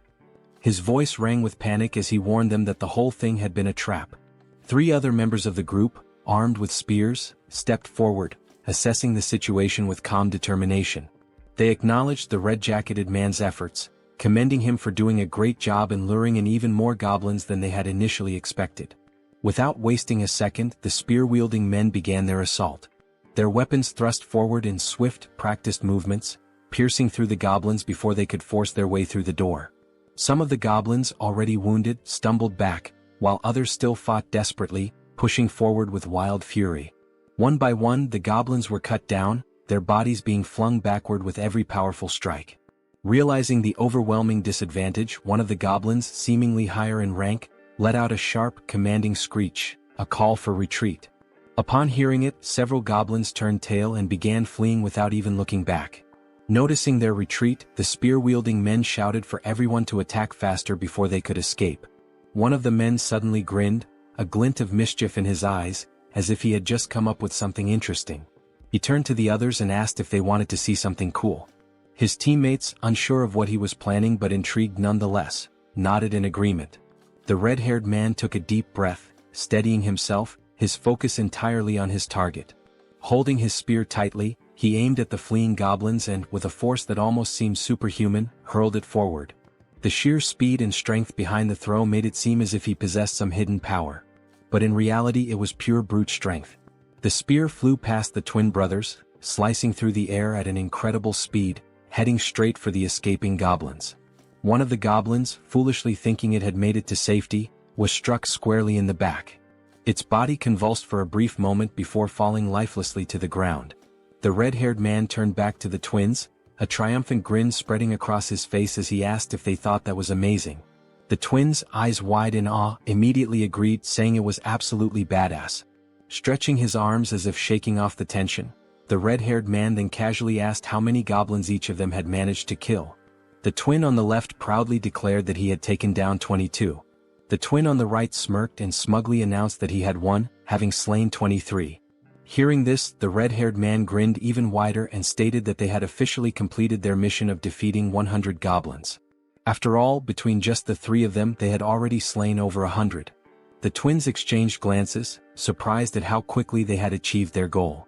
They had initially thought it would take an eternity to eliminate that many goblins. Just then Min, the man in the red jacket, stormed up to them, clearly irritated. He wasted no time in complaining, reminding the red-haired man that he had said there would be only about 10 goblins. Yet Min had barely escaped with his life. The red-haired man immediately bristled, veins bulging on his forehead in frustration. He snapped back, demanding to know what Min was whining about this time. Min, still seething, shot back that there was no way anyone could have mistaken that many goblins for just 10, and he had nearly died because of it. Rolling his eyes, the red-haired man brushed off his complaints, saying that the results had turned out well. Thanks to their success, they were about to get a brand new place to live, so Min should quit complaining. Irritated, he then told Min to pay attention and called him bro, which suggested they might actually be siblings. Then, with the veins on his face bulging even more, he reminded Min that he had come up with this hunting strategy himself, so there was never any chance of failure. He also pointed out that it was his idea to use the spears, which had been crafted by the twins. All Min had to do was run, something he was already confident in doing. With an exasperated sigh, the red-haired man then offered Min a way out. If he was that dissatisfied, he could simply leave the team. At this point, his presence wasn't even making much of a difference anymore. Sensing the tension between the two brothers, the twins quickly intervened to prevent the argument from escalating into an actual fight. One of the twins calmly asked the red-haired man to relax, reminding him that Min had put in effort as well. The other twin turned to Min and, with a playful grin, told him that he had done an excellent job acting as bait, pointing out that he had been running incredibly fast. The red-haired man clicked his tongue in irritation, saying that Min always managed to find a way to get on his nerves. He then demanded to know how Min dared to talk back to him like that. One of the twins, still grinning, urged Min to just apologize and get it over with. Realizing that arguing would get him nowhere, Min let out a sigh and begrudgingly muttered an apology. The red-haired man huffed in response, then turned his back on him. Dismissing the whole ordeal, he stated that it was time to move on, as they needed to head to the 21st floor to claim their new home. However, upon arriving at the 21st floor, ready to receive their reward, they were met with unexpected news. Dabin, looking somewhat apologetic, informed them that another team had already beaten them to it and claimed the reward first. The entire group froze in disbelief, their excitement immediately turning into shock. In their minds, they had been incredibly fast. There was no way another team had completed the mission before them. The red-haired man's face darkened, his irritation flaring up again. He demanded to know if there was really another team that had managed to slay 100 goblins faster than them. Dabin nodded, confirming it.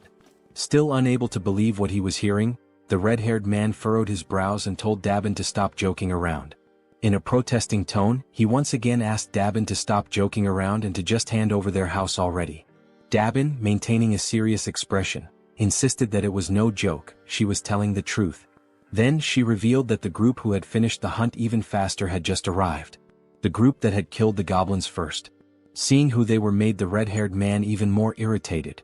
The group consisted of Dabin's brother and an elderly couple, both of whom were smiling cheerfully as if nothing had happened. Dabin turned to her brother and asked how things went with June. In response, her brother explained that they had made a deal.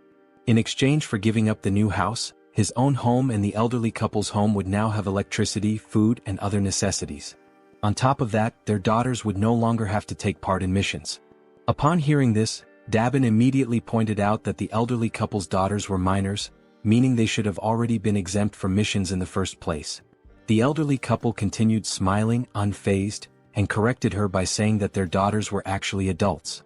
Despite their youthful appearance, they were older than they seemed. The elderly woman then added that their daughters were probably quite skilled with bows and arrows, though her husband always worried too much about them. Dabin's brother also mentioned that part of the agreement included providing bows and arrows for their daughters. Dabin frowned, questioning the need for bows and arrows. Were they planning to continue hunting goblins? Her brother nodded, confirming that they were, but specified that June had only requested the goblins in the surrounding areas. Since the goblins were relentless and kept coming no matter how many were killed, it was necessary to keep them under control. Hearing all of this, the red-haired man grew even more irritated and told them to stop with all the useless chatter. Then, in a firm voice, he questioned whether they were giving themselves special privileges simply because they were the ones in charge. Wasn't that unfair? To some extent, Dabin's brother agreed. That's why, to balance things out, he explained that June had ordered the second and third groups to kill 100 goblins and head to the 30th floor to receive their rewards. Upon hearing that, a genuine smile appeared on Dabin's face. She reassured them that everything had worked out and instructed them to head up to the 30th floor. Dabin then added that Seo Jun would be waiting for them there, while the red-haired man, still visibly irritated, remained bitter about not being the first group. As they ascended in the elevator, the red-haired man suddenly asked if the guy's name was really Jun, since he looked younger than all of them. Then, laughing with clear sarcasm, he commented on how ridiculous it had been to hear Dabin speak so respectfully about this June. One of the twins joined in on the sarcasm, joking that maybe Dabin saw June as some kind of god or something. The other twin laughed as well and scoffed, saying, "God my ass. At most, he's just the leader of some cult." Then, as if pondering the idea, he questioned whether this Seo Jun guy was even sane in the first place. Min, who had been listening to all of this quietly, murmured under his breath that all of them were being protected thanks to Jun's abilities. Therefore, he suggested that maybe they didn't have the right to speak about him like that. The moment those words left his mouth, the atmosphere inside the elevator changed. Everyone else became visibly irritated. The red-haired man, looking more annoyed than ever, questioned if all of them were just trying to get on Jun's good side. That single remark filled the elevator with a tense silence. Everyone was now staring at Min. As expected, the red-haired man, frustrated beyond belief, cursed at Min under his breath. Then, glancing over his shoulder with a menacing expression, he warned Min that they would have a little talk later. At that moment, the twins noticed something strange. Jun was approaching, walking at a calm and leisurely pace, one hand tucked casually into his pocket. As he neared them, he gave them a small, relaxed smile and simply said, "Hello." That simple greeting, combined with the way Jun carried himself, sent a wave of shock through all four members of the group. Feeling a sudden nervousness creeping over him, the red-haired man extended his hand hesitantly, introducing himself as Baek Sunjiob. Jun shook his hand in a firm yet casual manner, acknowledging him before commenting that he had observed how Sunjiob and his team had hunted. He noted that they had made excellent use of the barrier and that their strategy had been quite effective. Hearing that sent another chill down Sunjiob's spine. His voice slightly unsteady, he asked how Jun could possibly know that. Jun completely ignored the question. Instead, he simply smiled and stated that from now on, he would be providing electricity, water, and gas to units 1301 and 1502. Sunjiob, still trying to make sense of what was happening, managed to thank him but couldn't hold back another question. How was any of this possible? Once again, Sunjiob asked how Jun was doing all of this, how exactly he was making it happen. And yet, for the second time, Jun ignored him. Instead, he casually reminded them that since they had successfully hunted 100 goblins, they were now qualified for these benefits. Then, as if the entire situation wasn't unsettling enough, Jun's expression shifted into a disturbingly eerie smile. With a tone that sent chills down their spines, he added, "By the way, I'm not some cult leader." His eyes glinted with amusement as he continued, "And I certainly don't have any intention of becoming a god." The weight of those words left the entire group frozen in place, completely paralyzed with fear and unable to react. Then, with that same eerie and slightly devilish smile, Jun raised his hand near his mouth, as if about to share a secret. "There's just one more thing." His voice carried an unsettling undertone as he announced that he had a request to make of them. If you enjoyed this video, don't forget to give it a thumbs up, it really helps. And for more content like this, make sure to subscribe and hit the notification bell so you don't miss any updates. Let me know in the comments if you'd like to see another part. I'd love to hear your thoughts. See you next time. Bye-bye.